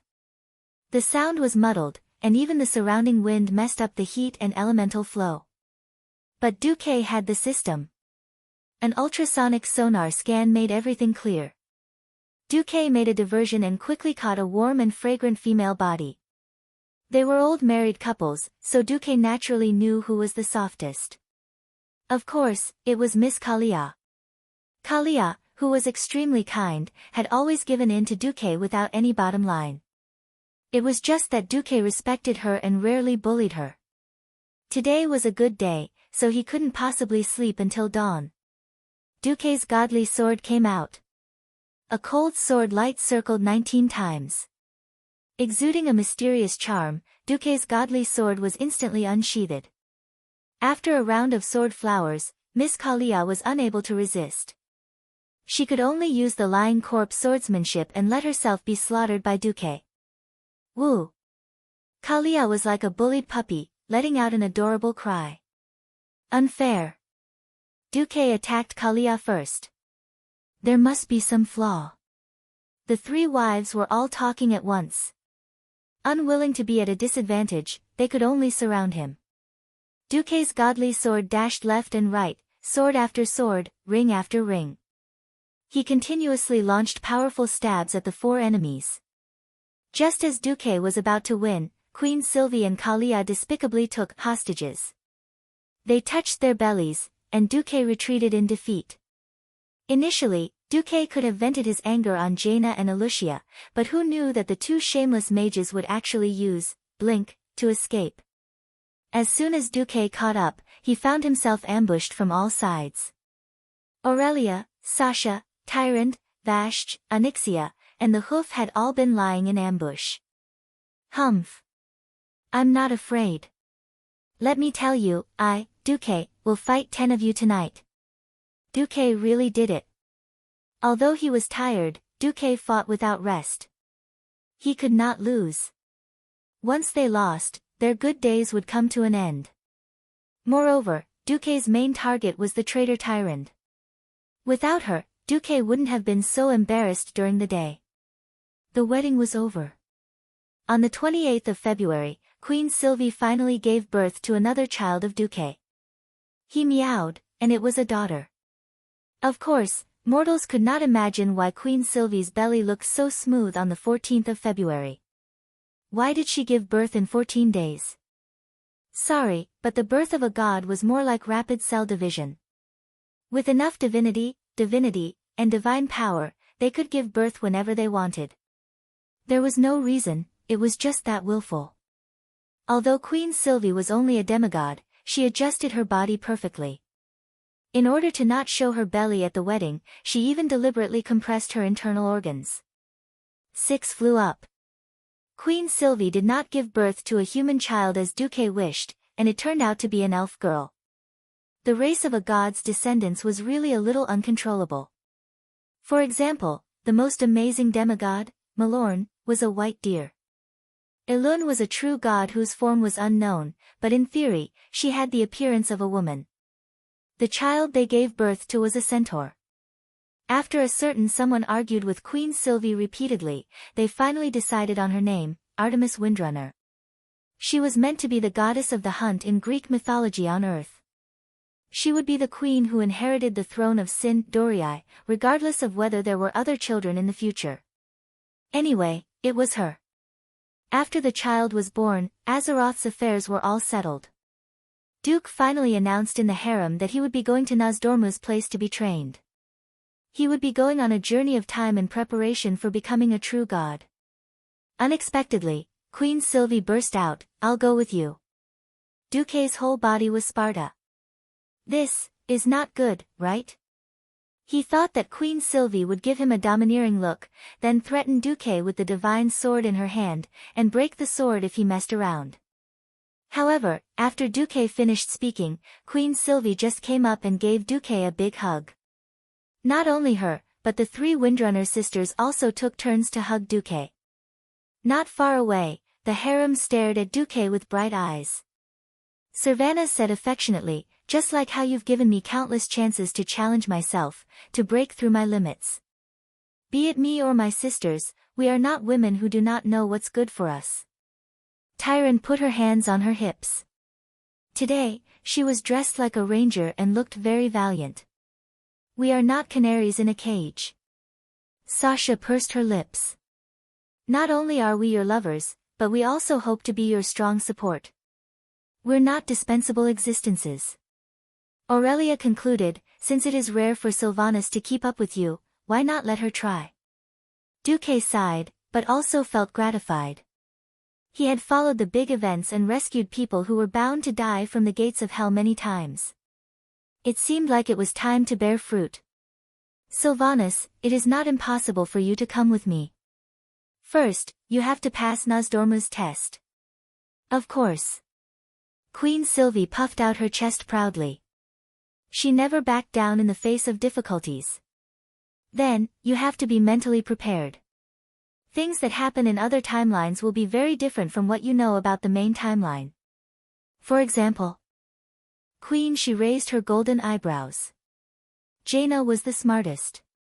Duque, did you spy on the major events in other timelines? In the past, this was just a hypothesis circulating in the harem. Now that Duque said so, it was clear proof. Duque was also a little hesitant, but in the end, he still chose to accept. You can say that it's like this. Mortals would never be able to pry into the mysteries of time in their entire lives. I can only say that in the many timelines that I know of. Sylvanas, you're dead. You've become the cold queen of the Forsaken. You're separated from Aurelia and Windsor by life and death. Hiss. The three Windrunner sisters' faces were filled with disbelief and shock. This was especially true for Queen Sylvie. Her entire body froze, and then she began to tremble uncontrollably. Aurelia and Sasha immediately hugged their sisters. Chapter 1910. But in just a few seconds, Queen Sylvia suddenly laughed, flew over, hugged Duque tightly, and gave Duque a deep kiss. Who changed her fate of certain death? Was there even a need to ask? Thank you for granting me a new fate, for granting my most beloved baby, Artemis. With passion, ecstasy, and complex feelings that bordered on devout faith, Queen Sylvia kissed Duque again and again. In the end, it became like a chick pecking at rice. It was quite interesting. After the excitement faded, everyone regained their calmness. Vashti, aren't you going? Jaina asked. Since only a true demigod had the right to restrain the timeline, Vashti also had the right to do so. Vashti was taken aback, but in the end, she shook her head. No need, I know. Perhaps in other timelines, I would only be a tragic existence. If not for Master's redemption 10,000 years ago, I might have gone mad in those 10,000 years at the bottom of the sea, fallen into evil ways, and finally been killed. Vashti raised her head, looked at Duque, and said sternly, if it is Master's request, I will try. But if Master does not force it on me, I would rather stay here and protect Master's foundation and the few young Masters. I will always be Master's maid, Serena Eubisha. Duque was clearly moved. Yes. She changed the fate of many people. Duque took a deep breath. All right, I don't know how long it will take for me to go this time. But I swear that I will definitely rush back before the Burning Legion invades. Before I leave, I will write down a contingency plan for what might happen and give it to you. I will leave the rest to everyone. Yes, Duque, we will wait for you. The 9 beautiful women said in unison. On the 1st of July, year 27 of the Dark Portal, there was a major change in the Alliance's regime. The Supreme Commander of the Alliance, Duke Marcus, announced that he would travel through time with the Queen of Sin Dorii, Sylvanas, in search of the path of truth.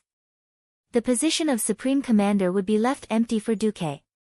At the Throne Conference, the leaders of the nations unanimously elected Varian Rin as Deputy Commander-in-Chief and Acting Commander-in-Chief of the Alliance, and Jaina Proudmoore as Second Commander-in-Chief. On the same day, the Alliance announced the first 5-year plan with the goal of preparing for the Burning Legion, covering technology, military, economy, and other aspects. The administrative organization that Duque had spent 12 years to build was based on the Throne Conference, and it handled all the problems within the Alliance extremely well. The operation of the Alliance was so good that many middle and lower class people felt that it wasn't a big deal even without Duque. Only the true leaders of the countries and races knew how farsighted Duque was. As long as the executors didn't court death and followed the path and direction that Duque had set, the Alliance would still be in a golden age of rapid development in the next 10 years. In fact, it was hard to think crooked. More than half of the leaders of the Alliance's countries and races were Duque's women, while the rest were the staunch supporters of Duque's high-tech route. As the acting commander-in-chief, Varian was a typical combative leader with a high political score of 5. He couldn't wait to completely ignore the internal affairs and devote himself to military training and upgrading armaments. Duque and Queen Sylvanas, who had completely disappeared from the public's view, didn't immediately leave the main Azeroth timeline.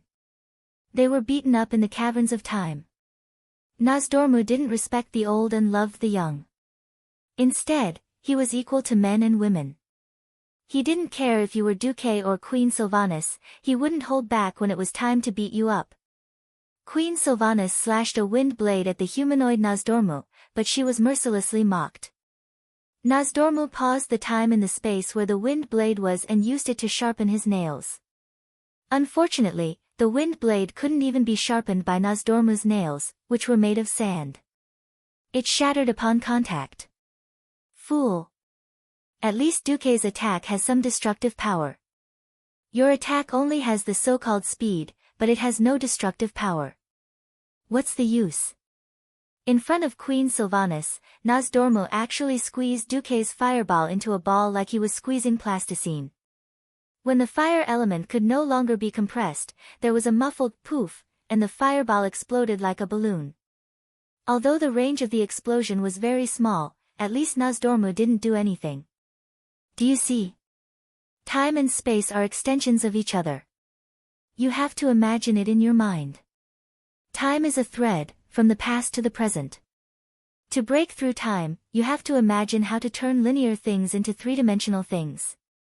Nozdormu opened his arms. I have already deliberately cut the time here into pieces so that it is no longer bound by the river of time. The first step you have to do is to clearly feel the fragments of time, and then connect the timeline from 10 seconds ago to the next second. It sounded like a game of catch dragons, but if one didn't have that knowledge, they wouldn't even understand it. Even if they understood, they had to have the talent. This was the caverns of time. If Nozdormu wanted to, he could abuse Queen Sylvanas at any time. As for Duque, he was very surprised. Over the years, Nozdormu had seen many strong people, many of whom were demigods. None of them gave him a strange feeling like Duque. Many times, he felt that Duque's soul seemed to be separated or split. He had clearly used the time spell to slow down Duque's speed, which should have slowed down the flow of time for his entire body and even his soul. However, he was very sure that there was a small special existence in Duque's soul that ignored his time spell and had been operating in the normal flow of time. Huh? Nozdormu's guess was confirmed in the following practice. Duque didn't immediately try to control the time in the wide area.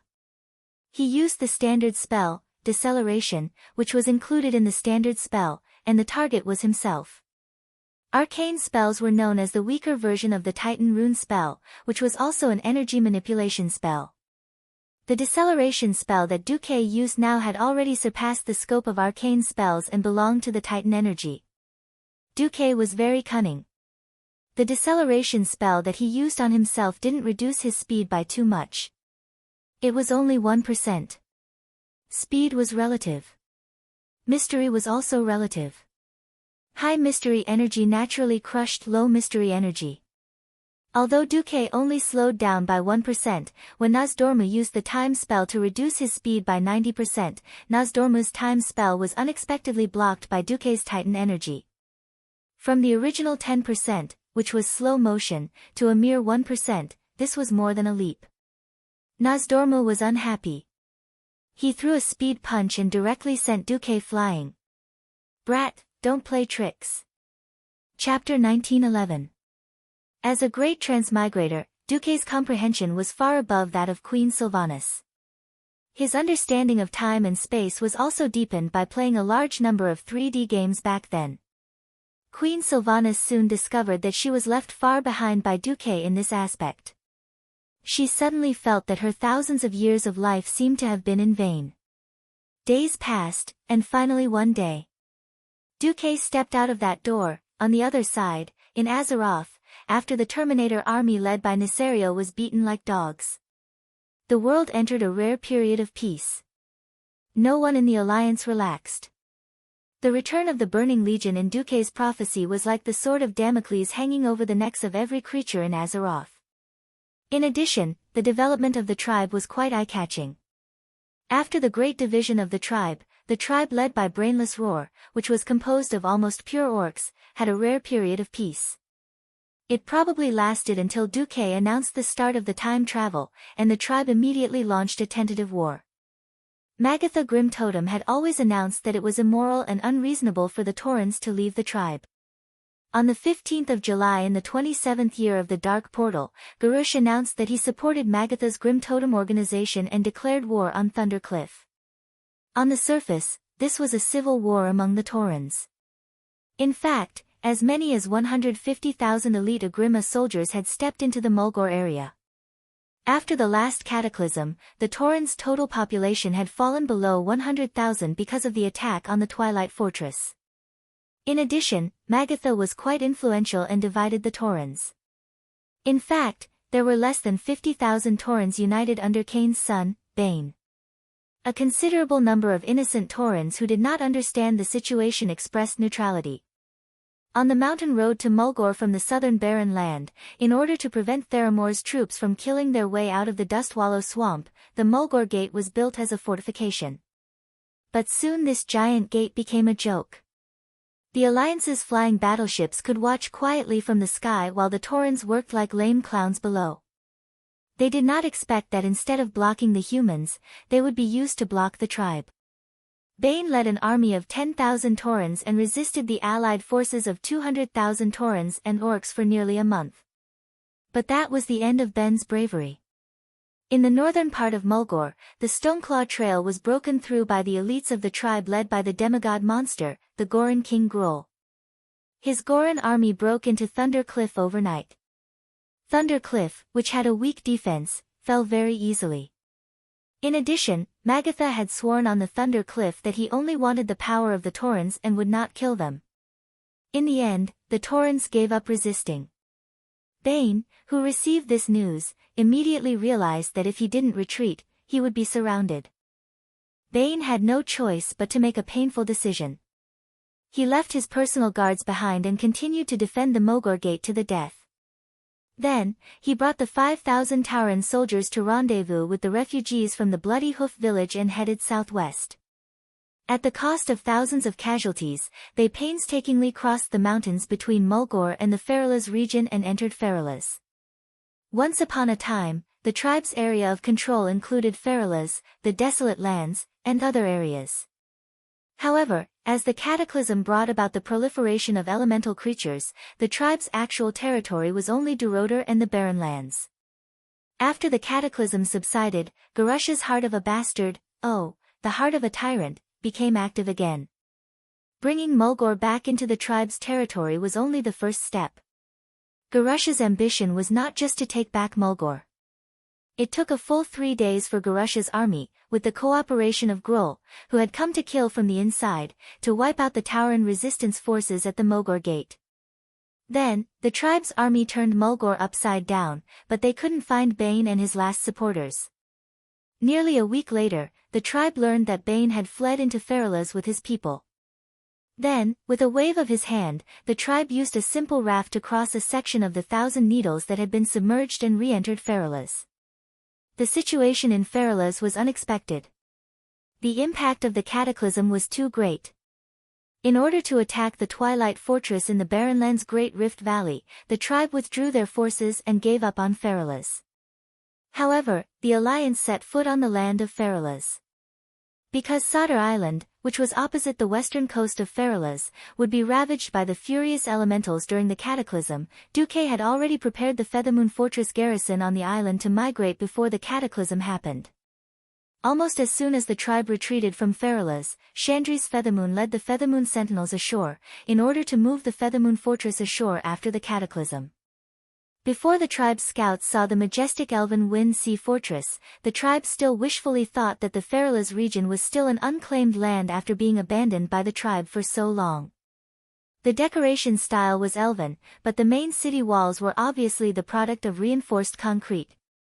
The octagonal fortress design was completely different from the original history, and it could effectively resist all kinds of primitive catapults. The Night Elves were almost the most conservative race in the Alliance. Even so, with Duque's mediation and Tyron's full cooperation over the past 12 years, the elves had still changed a lot. The most obvious was the integration with the Blood Elves. When Tyrant and Sylvanas, the two elven leaders, could meet each other openly, there was nothing that could not be discussed. Compared to the modern weapons of the dwarves and humans, the elves were more willing to accept the magic elves, who were once of the same race. Specifically, there were many more magic towers in the Night Elves' fortress. These magic towers, which were usually 7 stories tall, were all connected to the magic net, and were guarded by a radiant moon mage.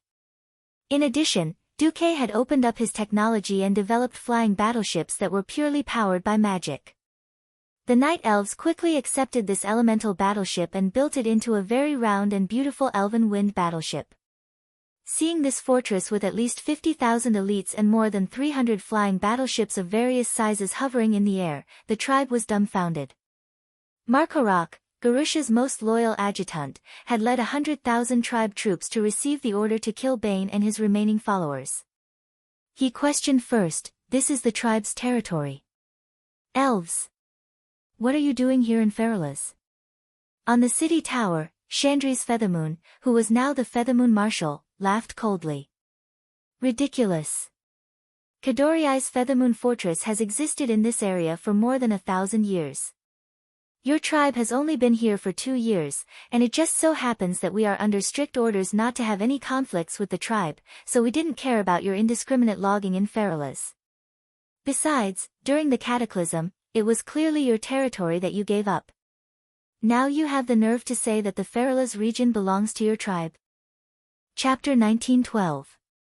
Markarok choked for a moment. Just as he was about to say something, Chandri said loudly, "You want Feralas? Sure, send a declaration of war to the Alliance, then attack. If you win, Feralas will belong to the Horde." Markarok was different from his boss. His IQ was as high as 50. He was extremely loyal and did not lack brains. The combat power of the two sides was not on the same level. Rashly starting a war with the Alliance was definitely not a decision he could make. And whether it was him or the other warlords, they all immediately noticed the change in the Alliance's attitude. In the past, the Alliance was relatively restrained towards the Horde. Even the Night Elves, who had wars and grudges with the Horde, did not attack immediately after their favorite forest was cut down. Instead, they scolded loudly. Often, before it reached the diplomatic level, the conflict would end with the Night Elves backing down. But now, the Alliance felt a little overbearing. Markarok caught a glimpse of a large white wolf sunbathing on top of a tower in the fortress. He immediately realized who it was. The demigod of the wilderness, the wolf god called Garrosh by the orcs. Now he was a member of the Guardians of Hyjal. TCH. Markarok spat fiercely. The lack of high-end combat power had always been the Horde's pain. With Grohl, there was no demigod they could send out. He changed his words and said, "We're here to kill the traitor Tauren Bane Bloodhoof and his supporters." "Do you know where they went?" "Tauren?" "Yes, they're cutting wood and building ships near the Forgotten Coast. They've already gone out to sea." "Wait. Why would the Night Elves allow them to cut wood? And forbid the Horde from cutting wood?" Markarok was a little angry. Chandri's Feathermoon didn't hide her mockery at all. "It's very simple. Because those Tauren believe in the way of nature just like us. After their shamans cut down the trees, they immediately let them plant seeds and use shaman magic to grow them. By next year, it will be a beautiful forest again. As for you guys who only know how to destroy without any construction, just get lost." Markarok almost spat out a mouthful of blood. He was right. The Alliance protected Bane and the others. They just didn't openly protect them. They gave them a clear path and let them run to Sodder Island on their own to recuperate. It used to be a place where the elements wreaked havoc. In the past 1,000 years, the Night Elves had built the Feathermoon Fortress in order to excavate the ruins of the High Elves. But now, there were no more angry elements there, and the entire island was under the influence of Vasht's Naga. The Alliance had already secretly begun rebuilding the ruins of the Feathermoon stronghold, and there was a team of hippogriffs stationed there. There were Nagas in the sea, battleships and hippogriffs in the sky. Bane and the others were very safe. It was September of the 27th year of the Dark Portal, and Duque had just left the public eye. Brainless Roar had originally wanted to jump out and start an all-out war with the Alliance, but all of his subordinates and adjutants were against it, so he could only give up. In the end, Markorak could only lead his army back after building a few strongholds in Feralas. In the second half of 27 years, the tribe never stopped expanding. In October, the desolate lands were recovered. In November, the remnants of the wild boars in the Razor Highlands and Razor Swamp were completely wiped out, and the tribe's first fleet began to be formed in the original Thousand Needles forest, flooded by the sea after the Great Cataclysm. In December, the elites led by Gruul and his Galan army gathered in the north of the desolate lands, and the 200,000 troops of the tribe were hoarded on the east side of the Stonetalan mountain. Seeing that the situation was not right, the Prince of Trade of the Rusty Water Conglomerate, Galavix, quickly threw away his moral integrity and personally ran to Orgrimmar to apologize. The goblins of the Rusty Water Conglomerate rejoined the tribe. In view of this, the Dark Spear trolls on the Echo Islands were sitting on pins and needles. Wajin knew that if he did not make a decision, the next target of Gurris's reckoning would be the Dark Spear trolls. After all, the Echo Islands were on the edge of the Duroder Sea. Gurris would never allow a nail to dangle at the edge of his heart. Receiving the news of the tribe's formation of a fleet, Wajin decisively secretly contacted the Alliance and expressed his desire to join the Alliance. Varian did not agree.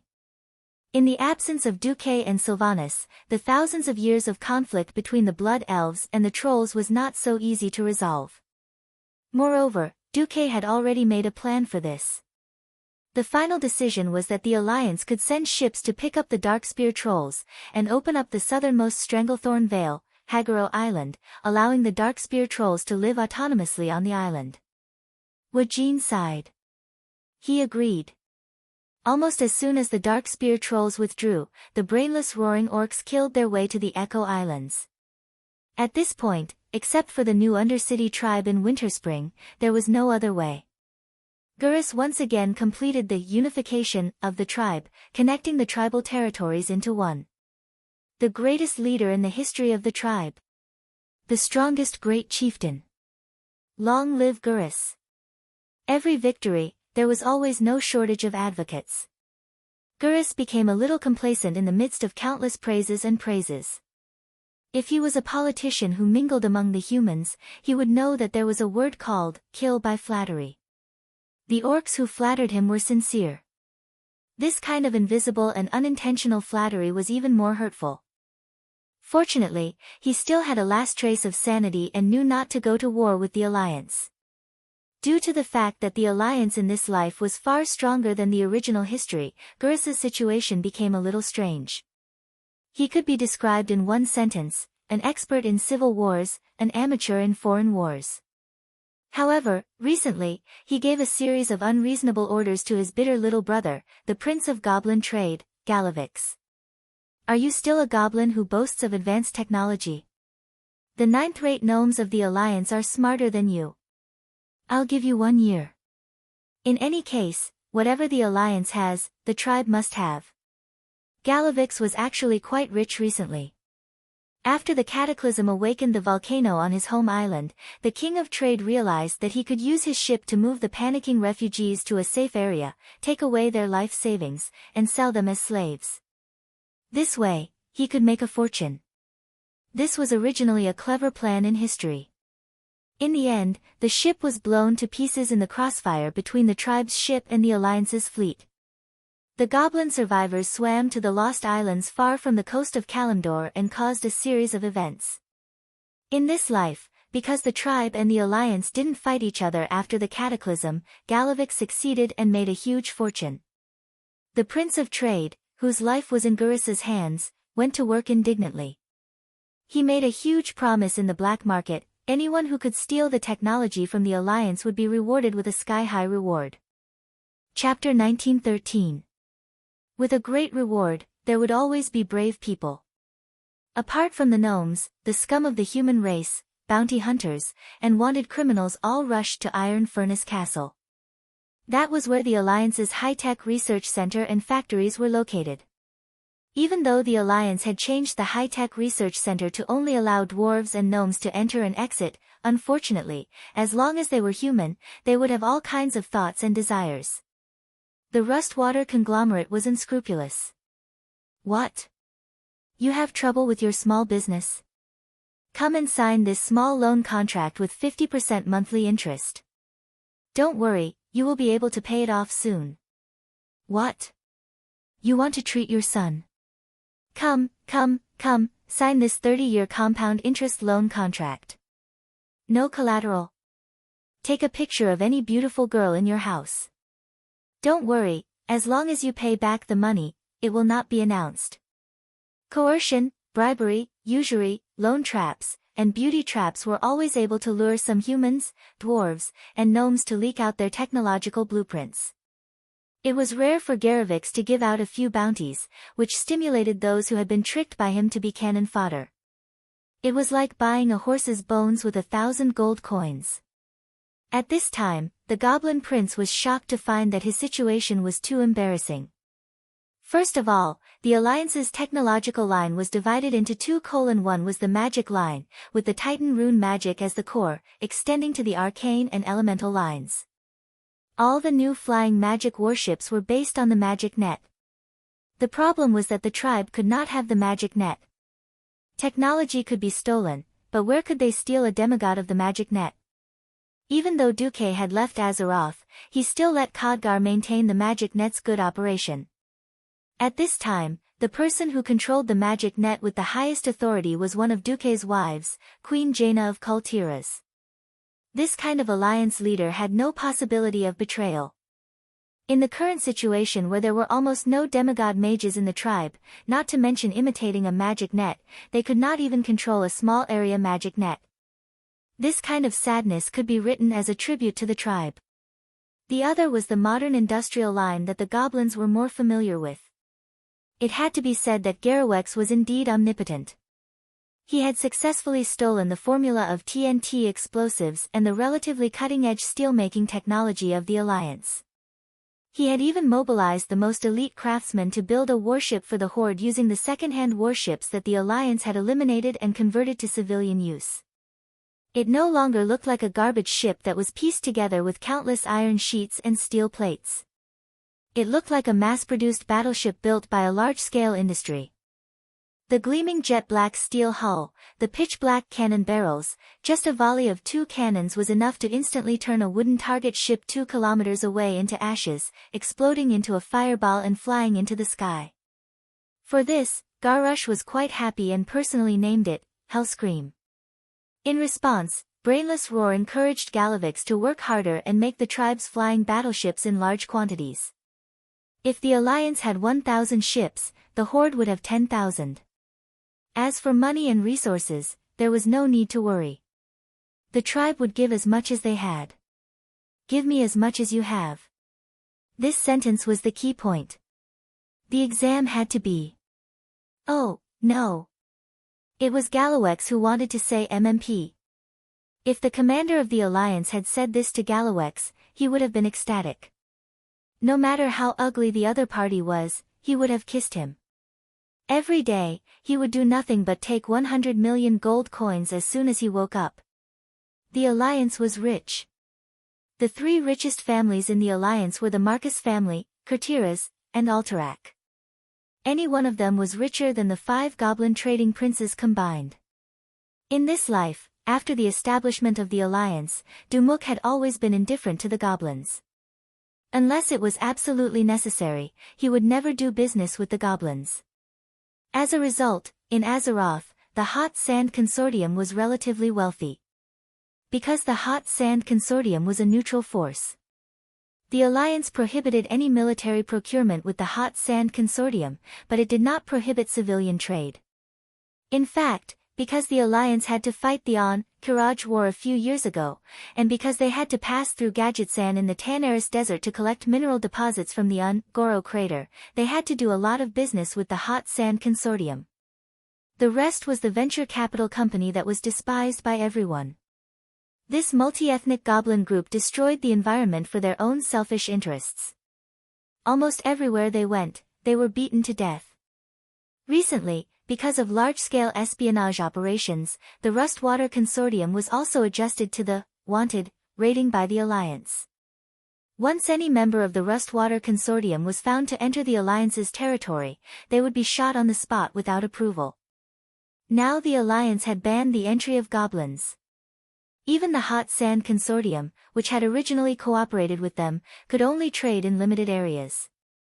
In a sense, the Rustwater Consortium's source of income was also cut off. If it wasn't for Brainless Roar besieging his nest, Galawex would have to be an idiot to work with Brainless Roar. The problem was that the tribe was poor. Apart from the mines, there was nothing else. Even the mines had to be dug by themselves. As for the ore refinery, metal processing plant, and parts manufacturing plant, there was nothing. The only so-called Hellscream that Galawex brought to Brainless Roar was a test product that was almost purely handmade at the cost of scrapping a lot of waste. Goblins were famous for their sloppy work. It was not a problem to blow themselves up into the sky. This ship was basically built by gnomes. Where did the gnomes come from? Weren't they just slaves who were scammed by loans? Only the rigor of gnomes could complete such a job. But to produce a single warship and a mass-produced warship, this place designed industrial mass production. Galawex found that even if he stole the blueprint, he couldn't mass-produce it. Not only did it involve large-scale supporting industries, but also the core and key molds could not be found. Mold masters were basically very important talents in the Alliance equivalent to generals. They and their families were closely protected.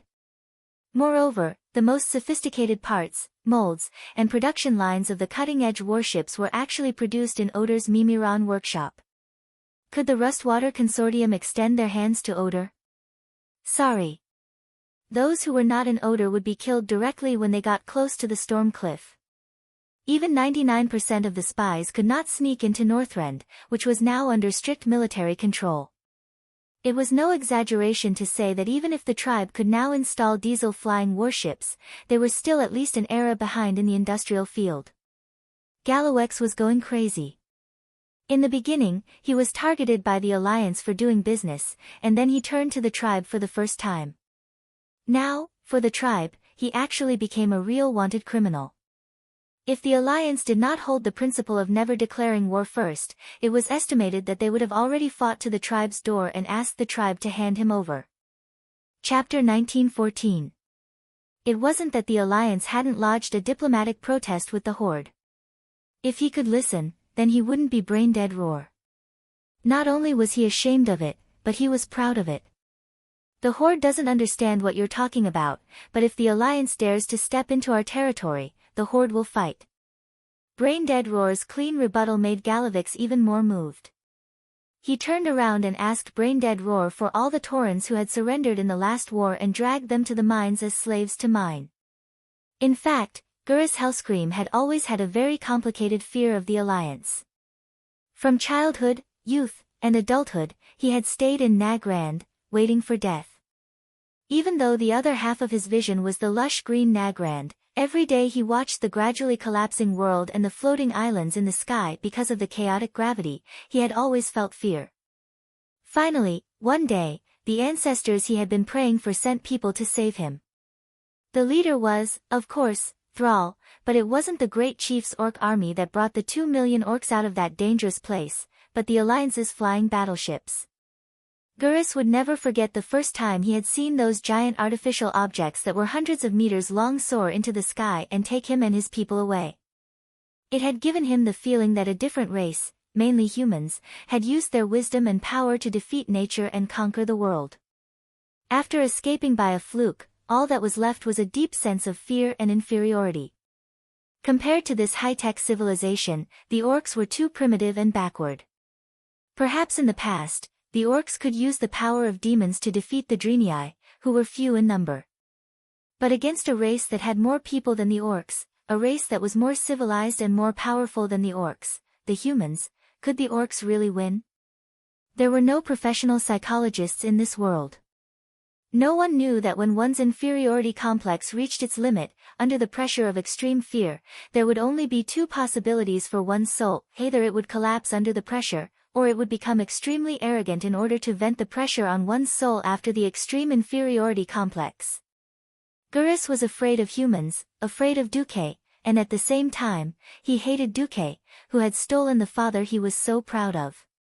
It was this contradictory mentality that caused him to hate the alliance led by the humans. He would not rest until he destroyed this alliance that threatened him, the orcs, and even the entire tribe. It was with this mentality that he stepped into the door of darkness 28, October. A mysterious figure appeared and satisfied his desire. The former Sun King, Anastrian. Afraid of the alliance? Actually, even if we can't catch up to the alliance in a short period of time, as long as we get the weapons that the alliance doesn't dare to attack us, that's enough. What are you referring to? Bones. Tell me what you think, or I'll tear your bones apart and feed them to my wargs. Garush did not show the slightest bit of respect to the tribe's only Breaking Dawn wizard. Anyway, in his opinion, the wretched wretch who betrayed the High Elves for immortality, betrayed the Forgotten Ones under the pressure of the Lich King, and finally returned to the tribe to seek refuge shamelessly was not worthy of any respect. In a sense, he was right. Anastrian was now a slave to 3 different families. Focusing rainbow. A term that Garush had never heard of came out of that rotten mouth. The former Sun King said in an extremely tempting tone, as the most powerful arcane energy in Azeroth, the Titans gave the blue dragons the artifact to control magic. It helps the spellweavers manage the magic of Azeroth. If necessary, it can even absorb the arcane energy of the entire Azeroth. However, this will make it extremely unstable. If it explodes, it might blow up the entire Azeroth into a second Outland. Oh, our world. Garush's breathing quickened. He was so excited that he could even hear his own intense heartbeat. Every beat was so powerful that it pounded against his chest. It was precisely because he knew that the Alliance had the ability to easily destroy the tribe that he was so irritable and furious. If he could have this thing, he wouldn't have to be afraid of the Alliance. If the Alliance dared to attack, he would dare to blow up the Azeroth. What you said. Is it true? Where is that thing? Even Garush knew that he was a little too eager, and his voice trembled. Coincidentally, I know where that thing has been recently. As the price for me helping the Great Chief control this great weapon, I hope that the Great Chief can also help me with a small matter. Say it. Garush was impatient. I hope to once again become the leader of the Forsaken so that the Forsaken can rejoin the tribe. That's for sure. That bastard Delano who betrayed his ancestors. Serves him right for not being able to return to the land of ancestral spirits. Garush agreed without hesitation. Just as the tribe was secretly carrying out a new conspiracy. In the conference room of the Dalajan Kirin Tor Council. Unexpectedly, there were no other Kirin Tor Council members here. There were only 3 people sitting in high positions. Each of them was someone who could make the world tremble with just a stomp of their feet in the Alliance: Demigod, the current supreme leader of the tidal throne; Queen Naga, vice commander of the Alliance Navy; Vashj.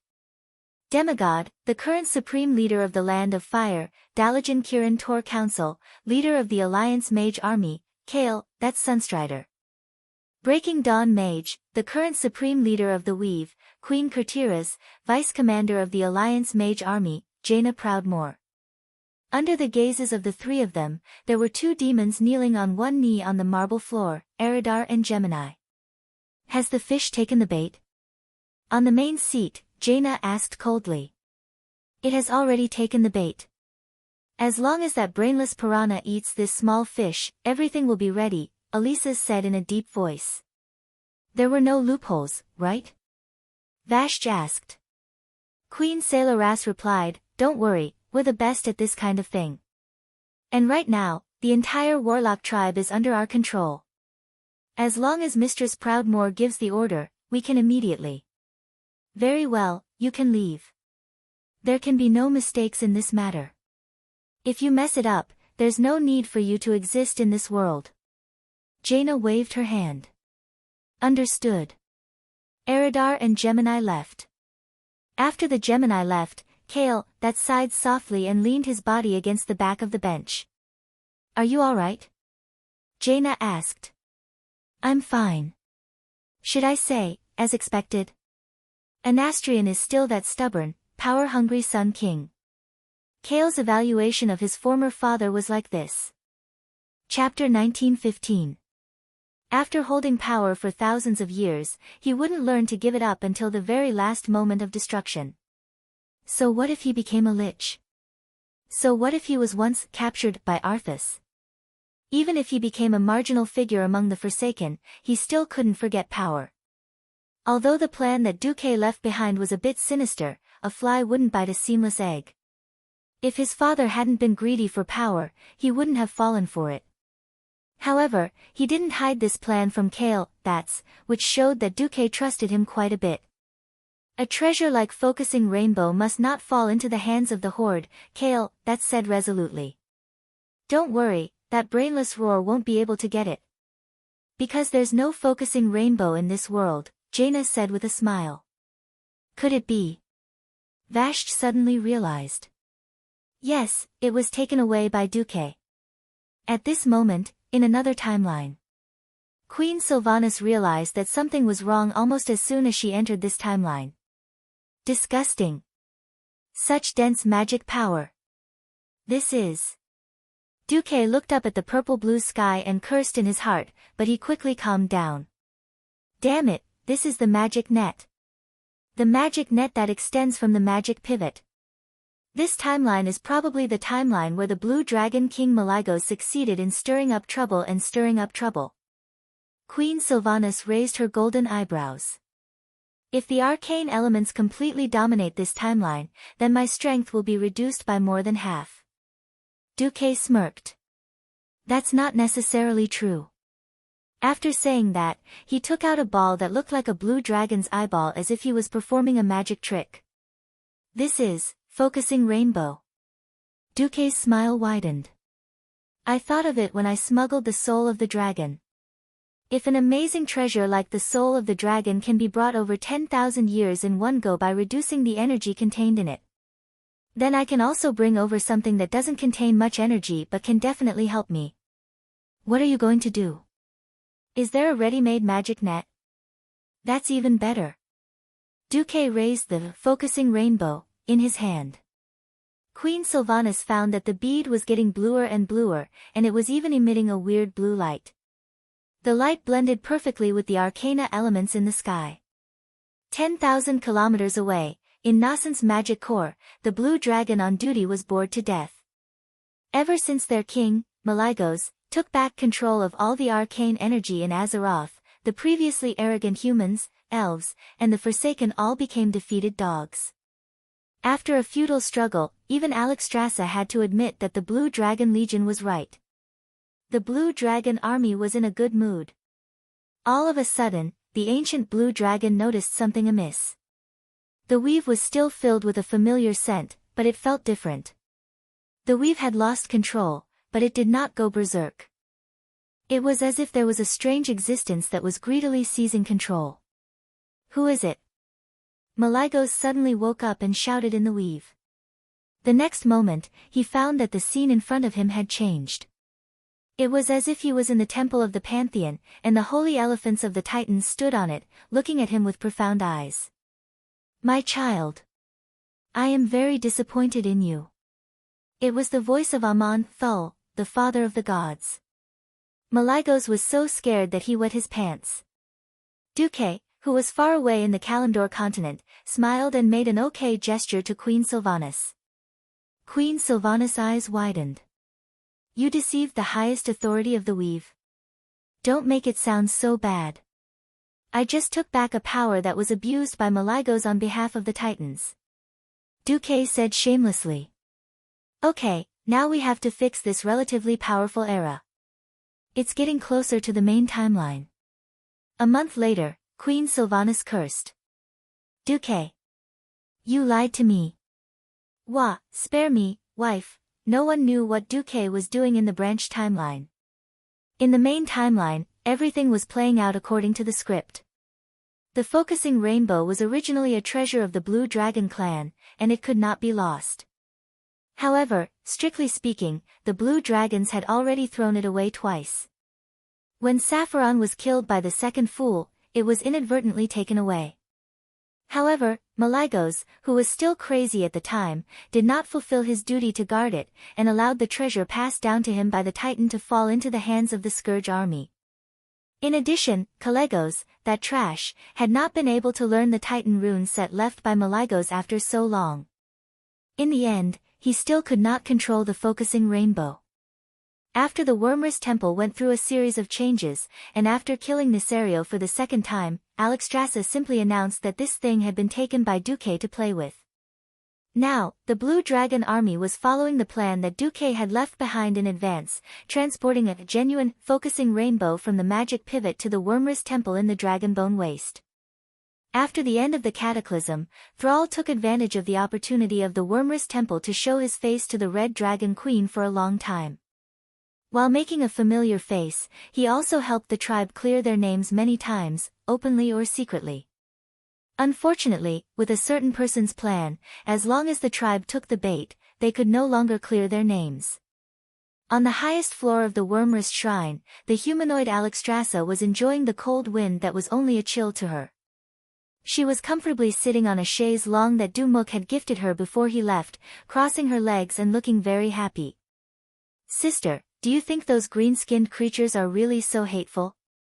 Isara, who was also in human form, still had her eyes closed. She sat in a basket woven from vines, swaying and leisurely kicking her long calves. In essence, they are more aggressive than the progenitor dragons. Isara's words undoubtedly sentenced the tribe to death. Although the progenitor dragon was the ancestor of the chromatic dragons, it was famous for being wild and untamed, and had low intelligence. The chromatic dragons were ashamed to admit that the progenitor dragon was their ancestor. "I see. Since Duque thinks so, let him be." Alexstrasza turned her head and looked at a magic mirror. Impressively, there was a man wearing a Lich King's helmet. "Wother, he really isn't your subordinate, right?" "I swear in the name of the Holy Light," Wother said solemnly. "Pfft." The Dragon King's sisters laughed. A Lich King swearing in the name of the Holy Light, this was really funny. If not for the arrangements that Duque had made in advance, perhaps they really would have believed that it was the remnants of the Scourge army who were causing trouble. This was because in another magic mirror, there was a team of Death Knights riding on ice dragons, attacking the unaware Blue Dragon team. Chapter 1916.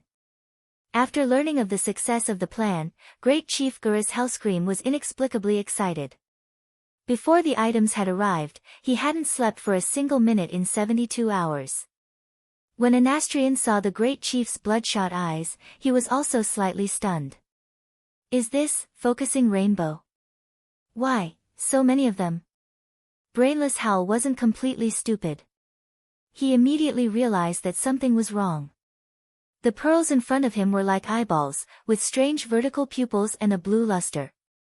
Although every one of them was emitting terrifying energy waves, and even the strongest shaman, Magatha Grim Totem, revealed a serious expression, why did it not match the legends? The Sun King explained, I just found out about the latest news. It seems that the current magic guardian dragon, Calegos, isn't strong enough to control the complete, focusing rainbow, so he used a secret method unique to the blue dragons. He split it into 7, making it easier to control its power. Is this the so-called Titan language? Gurus pointed to one of the focusing rainbow beads, and a line of words on the pupil. It was a strange square character that no existence in this world had ever seen before. There was only one person in this world who knew how to use it, and that was Duque. Because it was Chinese, not the common language or the orc language. It said, "Dear, gather 7, and you can summon the dragon god. Chiu Mi." Of course, no one would understand it. Before Dumuk left, he was deliberately being mischievous. Well, even being mischievous was fun. Brainless Hal didn't know. He was so excited that he was shivering. Oh, he was shivering all over. Suddenly, he remembered the time when the Orc seniors lost the war and were enslaved for 10 years. They would either be dissected every day, or they would fight to the death in the arena just to get a smile from the human nobles, and pray that the human bosses wouldn't give them the thumbs up. That feeling of being suppressed, dominated, and locked down was terrible. There was no other way. The human-led alliance brought too much pressure to him, the great chief, and even the entire tribe. The alliance's fleet, from the sea to the air, blocked every route from Kalimdor to the sea. From the Grey Valley in the north to the Feathermoon stronghold, Silithus, and Uldum in the west, the expansion of the Horde's territory was restricted from both sides. Not to mention, in the center of the tribal hinterland that was supposed to be connected, there was the strategically important Theramore in the Dustwallow swamp. Even Sal himself admitted that he had underestimated Duque's viciousness. Once upon a time, the tribe only had 100,000 people, which was enough to defend Duroder. Who would have thought that the Horde would be able to expand so rapidly? Not only did they take in a few races, but they were also able to take in more than 2 million orcs from their old home, Nagrand. The population increased, the land became barren, and the territory suddenly became insufficient. Only then did the tribe realize how vicious the alliance was. One Theramore was stuck in the middle, making the tribe feel really bad. After becoming the chief, Garush was constantly thinking about how to get rid of Theramore, who was a thorn in his side. Unfortunately, he didn't dare. Regardless of the difference in combat power and equipment between the two sides, Theramore was a classic example of being easy to defend and difficult to attack. The disgusting shape of the Dustwallow swamp was not suitable for an army to spread out. What's more, Theramore was on an island at the edge of Dustwallow Marsh. A large circle of waterways surrounded Theramore Island. Attacking from land was simply looking for trouble. But the Horde's navy, well, the phrase, 100-year-old navy, was not said casually. First of all, they had to have equipment that was not inferior to the opponent. It would be a joke to use a wooden ship to fight a warship with a steel hull. Then there was the training of the navy. It was not to say that a sailor could become a sailor just by sitting on a ship. Gunners, helmsmen, navigators, experienced captains, these talents could not be trained in a year or two. When the Alliance opened a base on Theramore, it was to bully the Horde for not having a decent navy. But now, with the focusing rainbow, everything was different. It was like a certain transmigrator. Before transmigrating, Sampang Jean had a nuclear bomb in his hand. If me dared to attack him, he would shamelessly throw the nuclear bomb. The feeling of a serf turning over and singing, going from a slave to a slave owner in one breath, was really King awesome. Ha ha ha ha. Ha ha ha ha. The entire Agrima Hero Valley heard Garusha's heroic laughter. The Sun King carefully said, "Great Chief, I have found a way to get the thing. But do you want to try it first?" Brainless Roar was a magic idiot. He definitely knew 6 out of 7 things about magic nuclear bombs. In fact, he knew nothing about them. Magatha, come and take a look. Not only Magatha, but he also summoned all the people who could be called magic experts. The result was, of course, his advisors and his subordinates all unanimously agreed that these 7 focusing rainbows could easily absorb all the magic elements in the surrounding atmosphere. As long as a little primer was added, there would be an earth-shattering explosion. Primer? Yes. Only the blood of the blue dragon can activate the focusing rainbow. Okay. I'll leave it to you. Before you succeed, the Horde will not admit that it has anything to do with you. Brainless Roar's instructions made the Sun King curse countless times in his heart. Fortunately, Anastrian was already a skeleton, and there was no expression to reveal. Finally, after 3 months, the Sun King's subordinates succeeded. Thus, the Horde began a merciless confrontation with the Alliance. The entire 27 years of the Dark Portal, all the way until the 29th year of the Dark Portal, the Horde and the Alliance basically spent all their time in various border military conflicts. Both sides deployed a large number of troops in the border area and built various fortresses.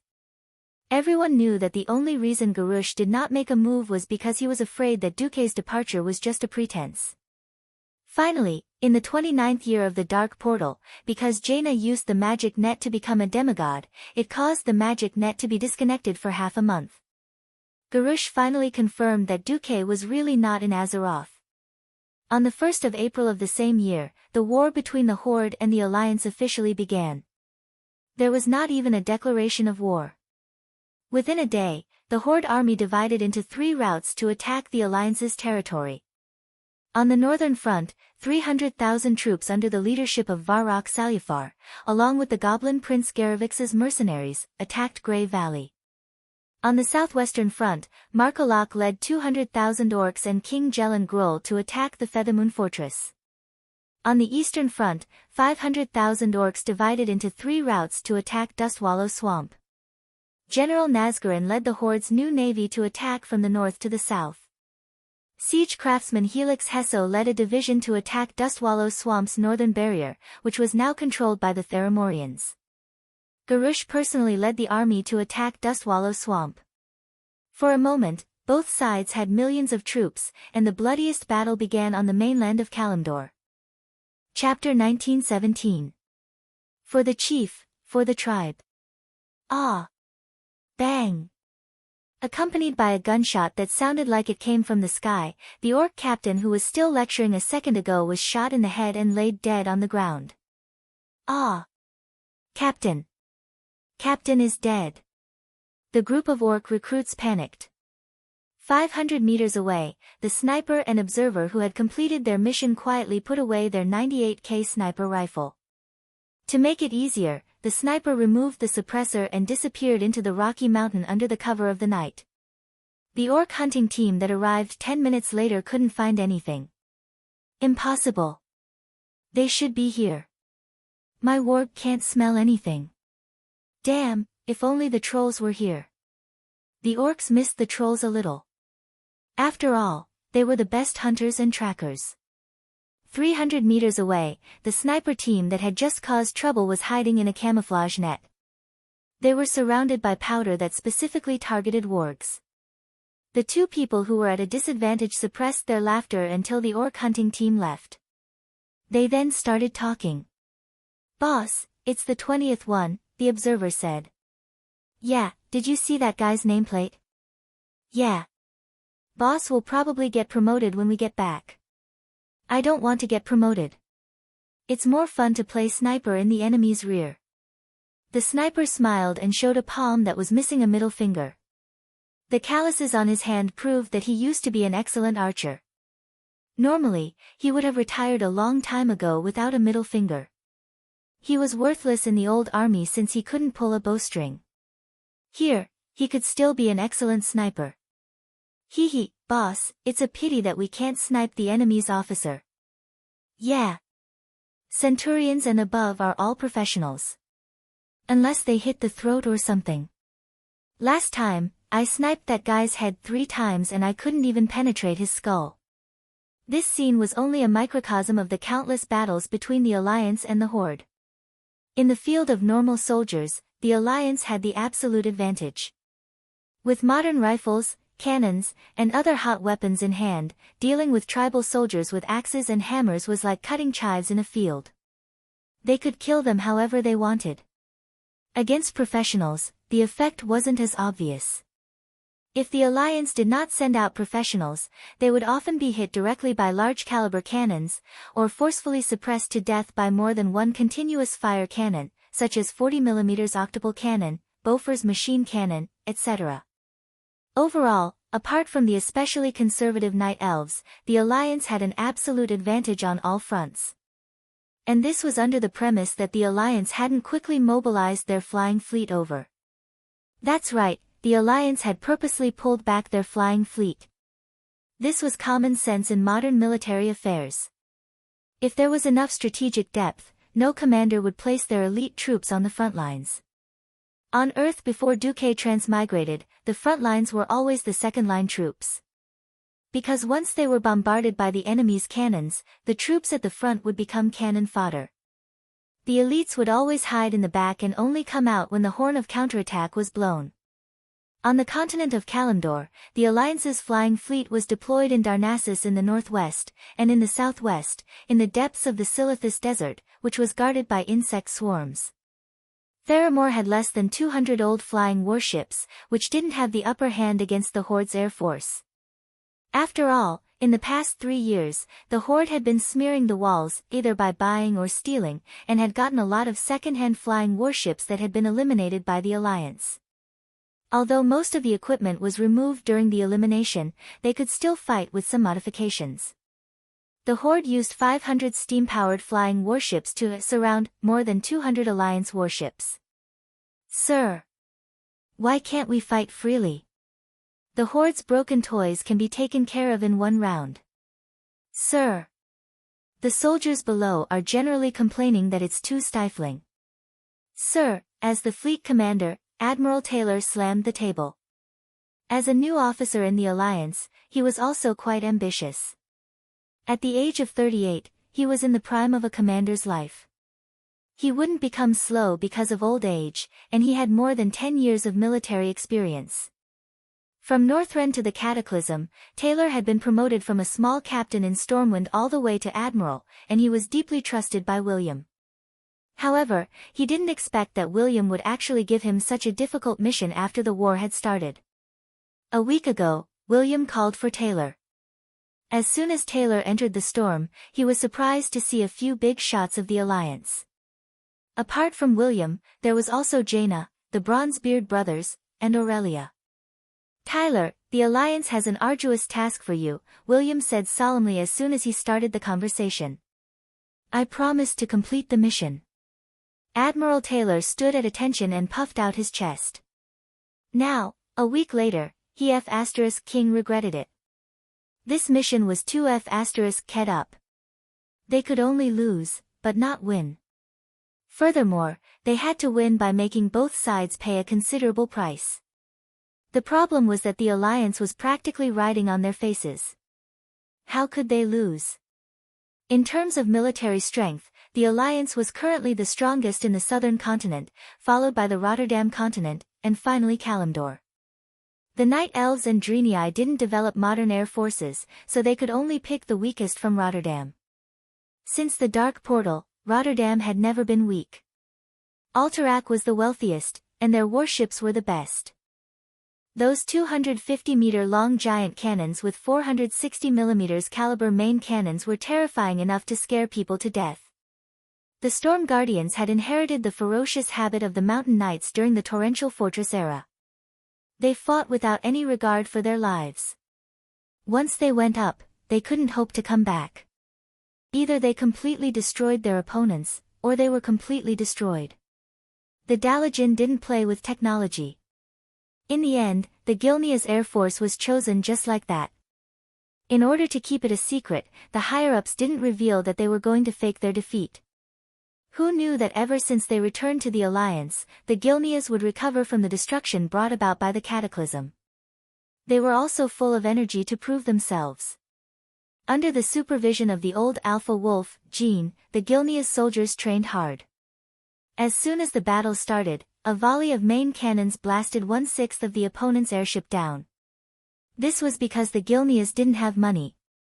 Live ammunition was still rare, and they could only use the expired cannonballs produced by the Alliance to test fire. In the end, they only had a 23.6% hit rate for the target from 3,000 meters away. Otherwise, the wooden-hulled warships at the back would really be no match for the Alliance. What the hell was the opponent?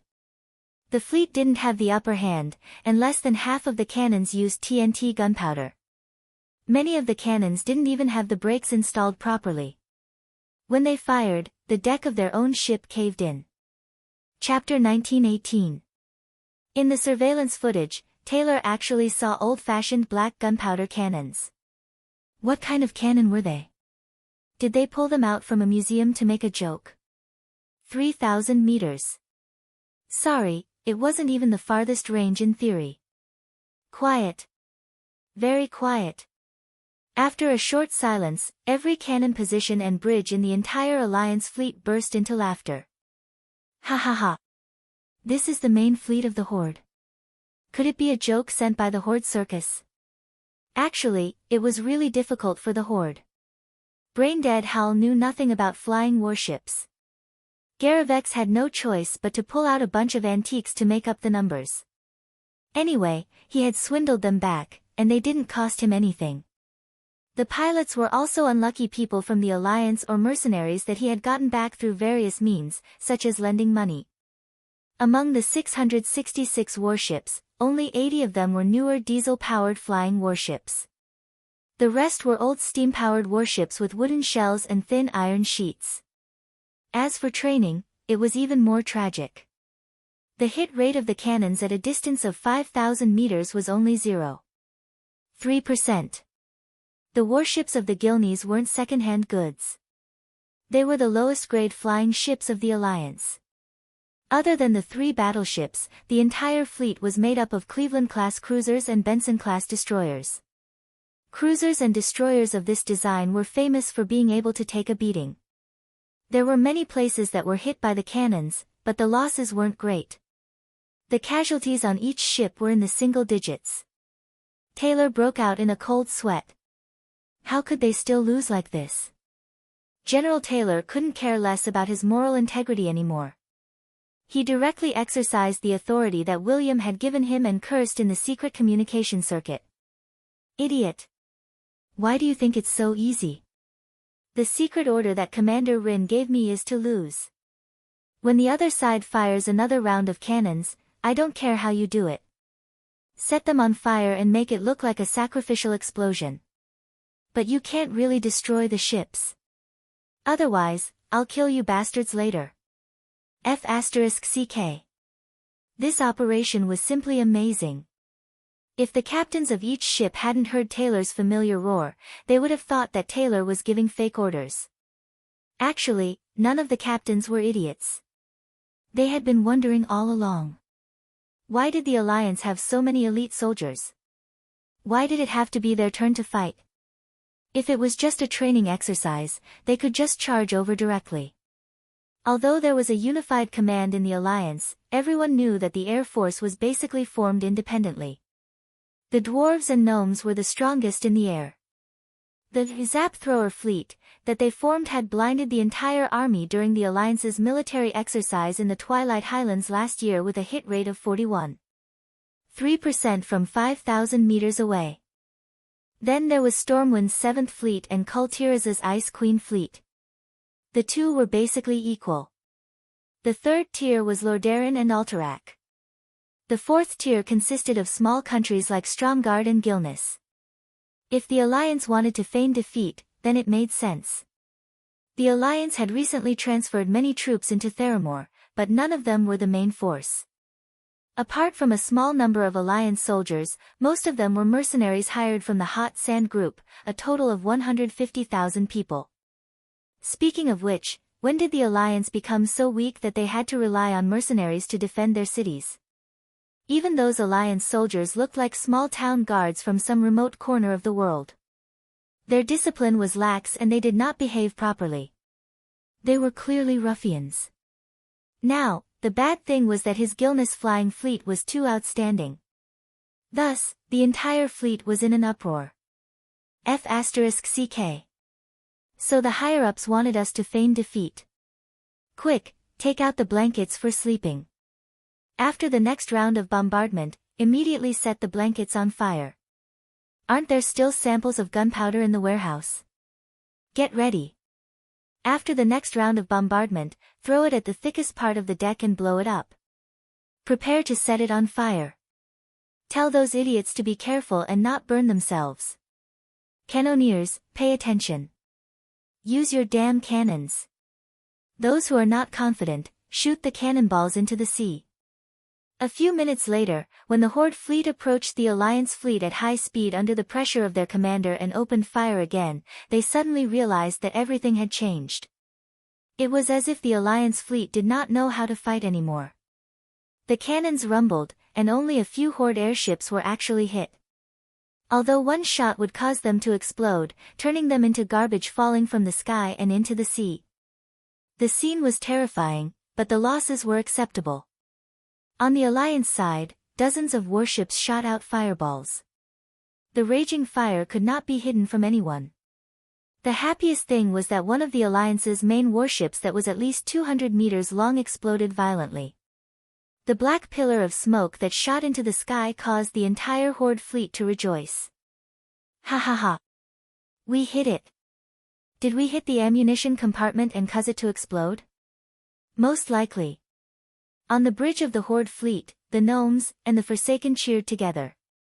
On the Alliance side, General Taylor was suspicious. Hey! Fuse! Fuse! Did something really happen to them? The burly man called Fuse laughed foolishly in the video, haha. It's fine. The lads have been complaining about the previous generation of reconnaissance planes on our new warships, so we blew up the auspicious cloud. Anyway, our bulletproof cabin is pretty good, isn't it? Make it more realistic. That's what you asked for. F***CK. General Taylor's face darkened. He blew up a plane that he looked down on.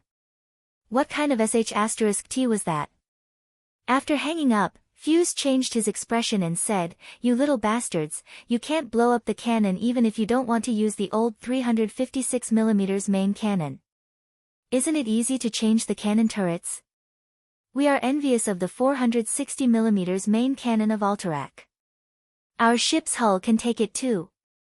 At least change to a 400mm main cannon." It was damaged on duty anyway. The Alliance would reimburse it. Soon, Fuse controlled the battleship, Maersk, to perform a thrilling crash. The left rudder was 15 degrees, the right rudder was 31 degrees. It dragged a long trail of black smoke as it swayed and crashed into the Theramore military port diagonally behind. It landed steadily on the dock. Then, the veterans on the ship started to play mahjong. This battle was named the Battle of Theramore. The Horde lost 437 warships, and the Alliance lost more than half of their warships. On the surface, there were 132 warships, but in reality, there were no warships that crashed, and 81 casualties. After weakening the Alliance's air force, the Horde finally used their ultimate weapon 3 days later. It was a desperate charge by hundreds of flying warships, all for the sake of covering a warship that was concealed by wind magic and illusions in the sky.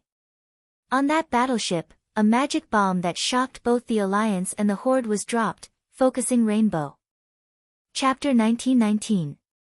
Emergency Broadcast. Emergency Broadcast. Just 10 minutes ago, the cruel and bloody Horde used weapons of mass destruction to launch an inhumane and destructive attack on the Alliance's Theramore harbor on the Kalandor continent. In every capital, every town, every military camp, and every magic mirror, the familiar official broadcaster of the Alliance, Sally Whitemane, appeared in front of everyone. With Sally's promotion to one of the bishops of the Church of Holy Light, she rarely appeared in such broadcasts. Only extremely important events required Sally to appear in person. In a sense, she was already one of the symbols of the Alliance. The last time she appeared, it was to announce that Duque was temporarily stepping down from his position as the supreme commander of the Alliance to pursue the path of a true god. This time, she announced the bad news of Theramore's destruction in a vivid voice. 200,000 troops, annihilated in an instant. Theramore's defending general, Lieutenant General Grunt Macedon, died in the line of duty. On the screen, under the crushing of the huge blue and purple light, Jaina's mage tower bore the brunt of it. She stepped on the brilliant white glow, trying to resist the dazzling light that fell from the sky. Unfortunately, the mage tower failed and collapsed into dozens of pieces on the spot. The magnificent outer walls of the mage tower were like leaves blown away in a storm, exploding everywhere. The towering walls of Theramore were like castles made of sand on a beach, crushed into powder in the blink of an eye. Countless tanks and cannons were suddenly kneaded like dough, twisted and deformed under the huge explosion.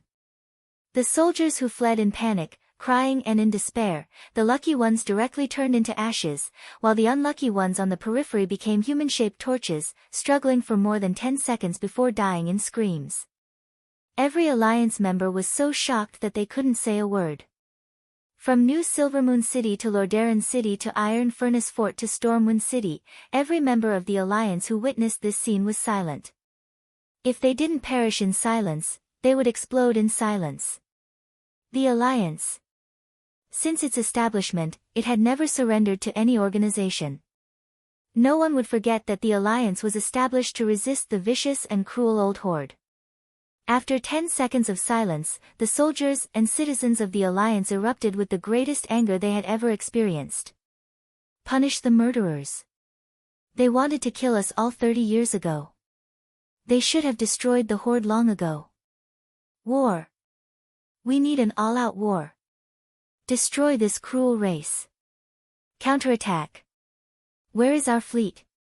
Where are our soldiers? Kill the orcs. Kill. Kill. Kill. The emotions of the crowd were surging. After receiving the news, the Alliance reacted intensely. Tens of millions of people surged onto the streets. They held all sorts of banners and shouted angrily, scolding the Alliance higher-ups for not doing anything. An hour later, the throne meeting in Stormwind City's Storm Fortress was silent. The magic mirror was full of angry crowds from all over the world. In the middle of the throne room, there was a large pile of letters requesting for battle. The speed at which the number of letters was increasing exponentially, and the herald was simply too busy to deal with them. Tyrion Fordring was the first to speak, his face livid. After being told of Ceremos's plan, he was the angriest. This is too despicable. What is this? This was what Duque used to call entrapment enforcement. I've seen the most cunning humans, but I've also seen the most just orcs. I didn't expect that the most cunning human to be my colleague for almost 30 years. Tyrion roared and waved his fist.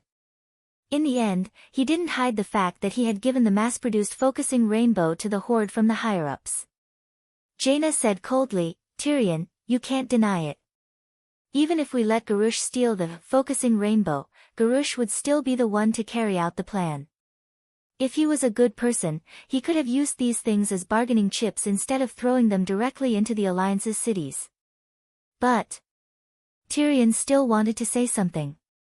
William slapped the armrest. Enough. The just orc Eitrig you speak of has already been killed by that brainless lunatic Garush as a traitor. Even his head has been hanging at the gates of Orgrimmar for a whole week. Believe it or not, even if you gave that brainless fool a loaded gun to his head to win his trust, he wouldn't hesitate to pull the trigger. In this life, the incident of letting the veteran orc Eitrig go did not happen to Tyrion. But fate was wonderful.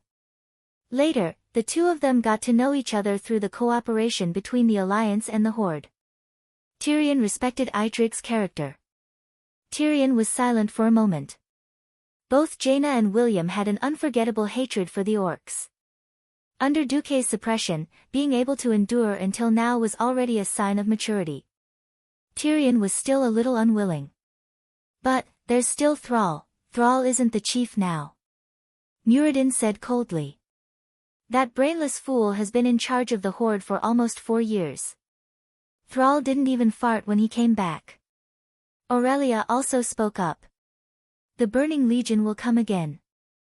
We don't have much time. This is the last chance to get rid of the Horde and prevent the Horde from dragging us down again. Irian said, the orcs are a barbarian race that can't coexist peacefully. As long as someone provokes them, or a fighter comes to power, they will become extremely aggressive. The Draenei race was almost wiped out here. The human race was almost wiped out here as well. Do you want to wait for the Horde to become strong one day and slaughter all the races of the Alliance before you are satisfied? The topic had unknowingly reached the height of the race. Tyrion was a noble man and not a racist, but in the face of such a big issue, he could only remain silent. William made a decision. In the name of the acting commander-in-chief of the Alliance, I announce that in the name of the Alliance's acting commander-in-chief, a throne vote will be held on the motion of launching an all-out war against the Horde to destroy all the tribes and leave no survivors. As usual, the minority obeys the majority. Affiliated organizations of the Alliance, such as the Silver Hand, the Silver Dawn, the Naga, and the Murlocs, did not have the right to vote. There was no suspense or surprise, it was passed unanimously. Even Queen Kalia, whom Tyrion respected the most, voted in favor of it without hesitation. At this moment, Tyrion's eyes dimmed. Of course, he knew that this meant that the 2 million orcs were finished. Jaina couldn't bear to see the noble paladin so discouraged, so she added. The Alliance is not a butcher organization. What we want to destroy is only hostile organizations that are harmful to the world and the Alliance. We have never said that we want to exterminate a race. Look, even the Kiraj insect people and the Naga tribe, who were once hostile to the Alliance, are now sitting in the Alliance's gallery. In the future, as long as they make enough contributions, the Alliance will also promote their status. Chapter 1920. What else could Tyrion say? He could only nod dejectedly. In his mind, most of the members of the tribe had been deceived by Gurus, and did not deserve to die. This was the difference between the minds of the clergy and most of the rulers. It had to be admitted that the high pure who believed in the holy light could not represent everyone. In this world, the evil and the good were the minority. Perhaps some people admired the holiness of the high pure and envied the freedom of the great demon king, but not many could do that. After all, the world was ruled by mortals. This was also the reason why most religious armed forces did not have a good ending, both in ancient and modern times. Either the royal power overrode the divine power, and the divine power became an ornament. Or the divine power controlled the royal power, and the royal power always secretly resisted. The decision of the throne conference was made public 6 hours after Theramore was destroyed by the magic bomb. In the magic mirror, Sally Whitemane's pretty face was full of frost as she sat upright.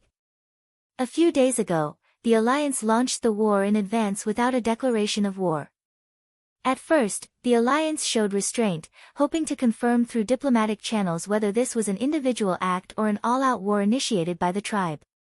However, the great chief of the tribe, Gurus Hellscream, firmly ignored it. 6 hours ago, the tribe used the treasure, focusing rainbow, stolen from the Blue Dragon army to create a terrible magic bomb and used the cruelest method to destroy the Alliance's commercial port, Theramore, on the Kalimdor continent. It was originally used for trading with the tribe. 30 years ago, millions of orcs launched the first war of the Dark Portal and destroyed all of Stormwind. The second war of the Dark Portal swept through the entire Eastern Kingdom. Nearly 10 countries were captured and their territories were ravaged. Tens of millions of people were killed or injured, and tens of millions were displaced. At this time, the middle-aged and old people listening in front of the magic mirror, no matter men or women, unconsciously clenched their teeth and fists. 5 years after the War of the Dark Portal, Zul, as the great chief of the tribe, once again led the tribe through the Dark Portal. They were all wiped out by the brave soldiers of the watchtower near the Dark Portal. Even though the old Rotterdam kingdom once turned more than 100,000 orcs into slaves, and used the uncivilized method of slavery to dominate the orcs, that was not enough for the orcs to shout, "Orcs will never be slaves," and glorify themselves as victims. Under the threat of the Scourge army, who was the enemy of all living beings, the Alliance commander at that time, Duke Marcus, gave up on hunting down the orcs with the utmost kindness. He put aside his past grudges and joined forces to deal with the Scourge army. We even lent them ships to cross the endless sea and reach the new continent, Kalimdor, to start a new life. Speaking up to hear, Sally's tone suddenly became stern, her beautiful eyebrows raised coldly. But how did the tribe treat our alliance? The horde trampled on the goodwill of the alliance with the greatest cruelty. Their target was very clear. They wanted to be like their fathers and start a war to wipe out the alliance. They want to destroy our civilization and kill all humans, dwarves, gnomes, blood elves, night elves, Draenei, Naga, Kiraji insect people, Murlocs and other vassal races. Unknowingly, all the people of the alliance started to show their veins and gnash their teeth. All the leaders of the alliance, after an emergency discussion at the throne conference, finally unanimously passed the resolution of waging a full-scale war against the horde. All active soldiers and reservists who are on leave are to immediately cancel their leave and report to the nearest military station. The alliance has officially expanded the scope of reservists and plans to recruit 3 million reservists. At the same time, all adult men above the age of 16 and below the age of 50 must undergo military training 3 times a week, each time not less than 2 hours. Girls of the same age who voluntarily accept military training will receive special subsidies from the Alliance. For details, please consult the local Civil Affairs Department. There were still many announcements from the Alliance. For most of the people, the previous ones were already enough. There were originally less than a third of the rational and wait-and-see factions, but this time, it was completely ignited. Because this was a huge explosion of new and old hatred. When the news spread, it was already past 5 in the evening. The recruitment offices of the Alliance, which were already bustling with noise, suddenly exploded. In Stormwind, the recruitment offices of small cities like Goldflash City and East Valley Lumberyard, which were now upgraded to small cities, the lines of people were as long as 500 meters. And in places like Stormwind City, Rapids Fort, Alterac, Silvermoon City, and Iron Furnace Fort, which had been ravaged by the orcs in the past, it was even more exaggerated. 5 lines of people lined up 5 kilometers away. Just like that, the lines of people occupied the streets and alleys of such a large city. Even though it had clearly affected many shops and pedestrians, everyone was extremely understanding. Because every pair of eyes was bright and full of vigor, with the blazing flames of revenge. They were silent. No one made any noise. At most, they would do their best to lower their voices and whisper. They all knew how their current comfortable life came about. They also knew that the Alliance army did not want unorganized and undisciplined hooligans. Every young man displayed their firm will to the world with such a face. Among the people in the queue, there was no lack of middle-aged men with gray temples. They stood straighter and straighter than those young men. With one look, it was obvious that they were once retired soldiers. The tribal invasion in the first year of the Dark Portal had caused the deaths of tens of millions of humans, dwarves, and elves. The pain of the previous generation was still imprinted in the deepest depths of the souls of the older generation. Silence did not mean that they were forgotten. Even for the shortest-lived humans, 25 years was not enough for this group of people to all grow old and die. The soldiers who had fought on the front lines 29 years ago had now become the pillars of the entire Alliance. Those who still remained in the Alliance army were at least colonels. Those who left the Alliance army, under the military conversion system set up by Duque, received almost free decommissioned ships, and often had a higher starting point than others. For example, retired colonels and lieutenants could receive different grades of ships according to their military ranks for traveling business without mortgage. At the same time, the ship could be repaid interest-free in installments ranging from 5 to 10 years. In addition, there was also insurance. If the ship really sank in an accident, there was no need to pay. And the veterans who were disabled in the war also received enough social security. They would be assigned to various places. They would either be taught knowledge and culture and then join the Civil Affairs Department or become a local patrol. Children who lost their fathers or even their mothers in the war would receive a high monthly subsidy that was enough for their daily needs. Chapter 1921. Orphans would be placed in foster care with qualified families, usually military families, according to the War Orphan Act signed by Duque until they were 16 years old. All living expenses and tuition fees were free. Families that adopted war orphans would also have special allowances. There were civil officials who were also veterans who would check on the orphans' growth monthly. It was precisely because they had experienced similar situations around them that those veterans absolutely could not tolerate the abuse of war orphans. In addition, the Alliance would impose the most severe sanctions on corruption and embezzlement of pensions. The Alliance's reputation in this regard was supreme. Alliance soldiers were blessed and treated well, even after retirement. This made joining the army the top choice for the youth of the Alliance. Not to mention that the Alliance had a righteous cause in every war. In addition, after the attack on Northrend, the expansion of territory and the increase in resources, all of which were preferential to the military. This made everyone in the Alliance proud to join the army. If it wasn't for Duque strictly controlling the number of people joining the army over the years, the total number of active soldiers in the Alliance would have already exceeded 10 million. Soldiers didn't do production. They were purely professionals who needed to be supported by money from other places.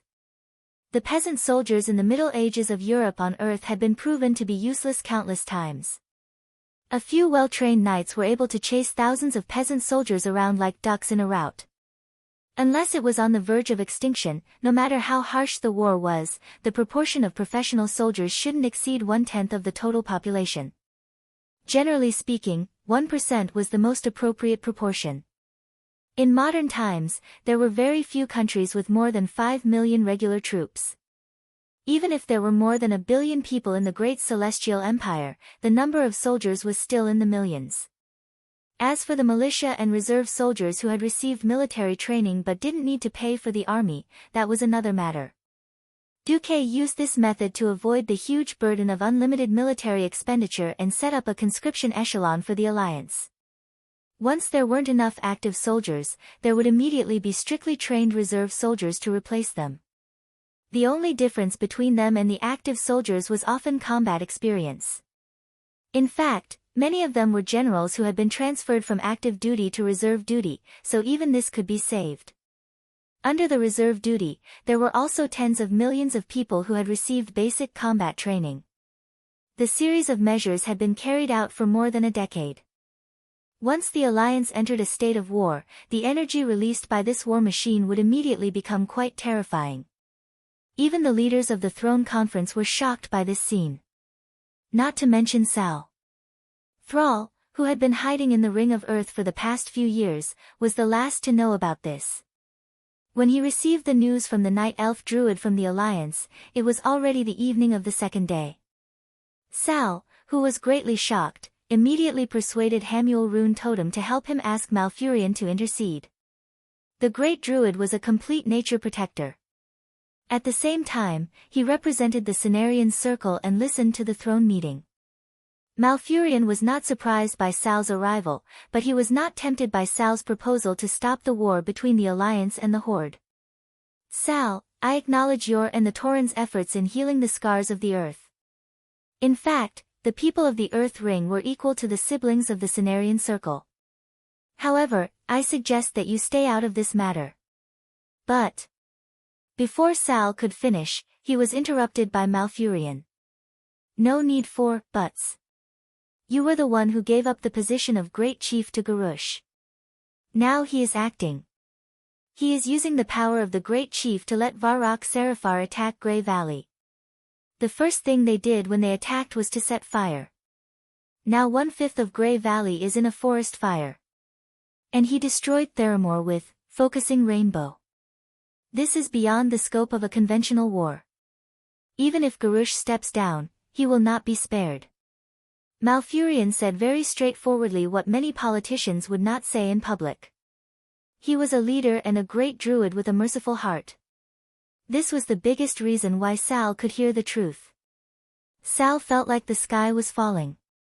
As a former great chief, he was the orc who knew the strength of the Alliance best. When the Alliance's war machine started, it could crush the Horde in minutes. Sal walked away in a daze, muttering to himself, that idiot Garush actually gave the Alliance such an excuse for war. Sal hurriedly used the portal in Darnassus and immediately rushed to the political center of the Alliance, Stormwind City, where the Alliance commander Varian Wrynn was. He was splashed with cold water. Commander Wrynn knows of your arrival. He refuses to meet you. But as an old friend of the Alliance, the commander believes that it is necessary to protect your personal safety in the Alliance. He will send a team of guards for you. Sal wanted to say that he did not need guards, but he saw the eyes of the soldiers and the people. Even if he wore the badge of a diplomatic envoy, in theory, the Alliance would not attack him. But those pairs of eyes full of hatred and hostility made his heart palpitate. He had no doubt that if he dared to take off the badge, even if they knew that they were no match for him, the entire Stormwind City would launch a suicidal attack on him. Sal turned to look for Jaina in the new city of Kultiras, south of Stranglethorn Vale. Unsurprisingly, Jaina did not meet him. She only asked Daegwyn to bring a message to Sal. This is the second time, there will never be a third time. Strictly speaking, the Horde had declared war on the Alliance twice in this life. Unlike in history, where there were no foreign enemies, they would stab each other, and when there were foreign enemies, they would join forces. In this life, the war between the two sides was more cautious. Either they did not fight, or they fought a real full-scale war. Sal was very depressed. The Alliance still respected him, but the leaders of the Alliance also had a reason not to see him. Sal was not qualified. Sal was no longer a great chief, not even a chief or the absolute leader of a large organization. The attitude of Varian and Jaina was the attitude of the entire Alliance Throne Council.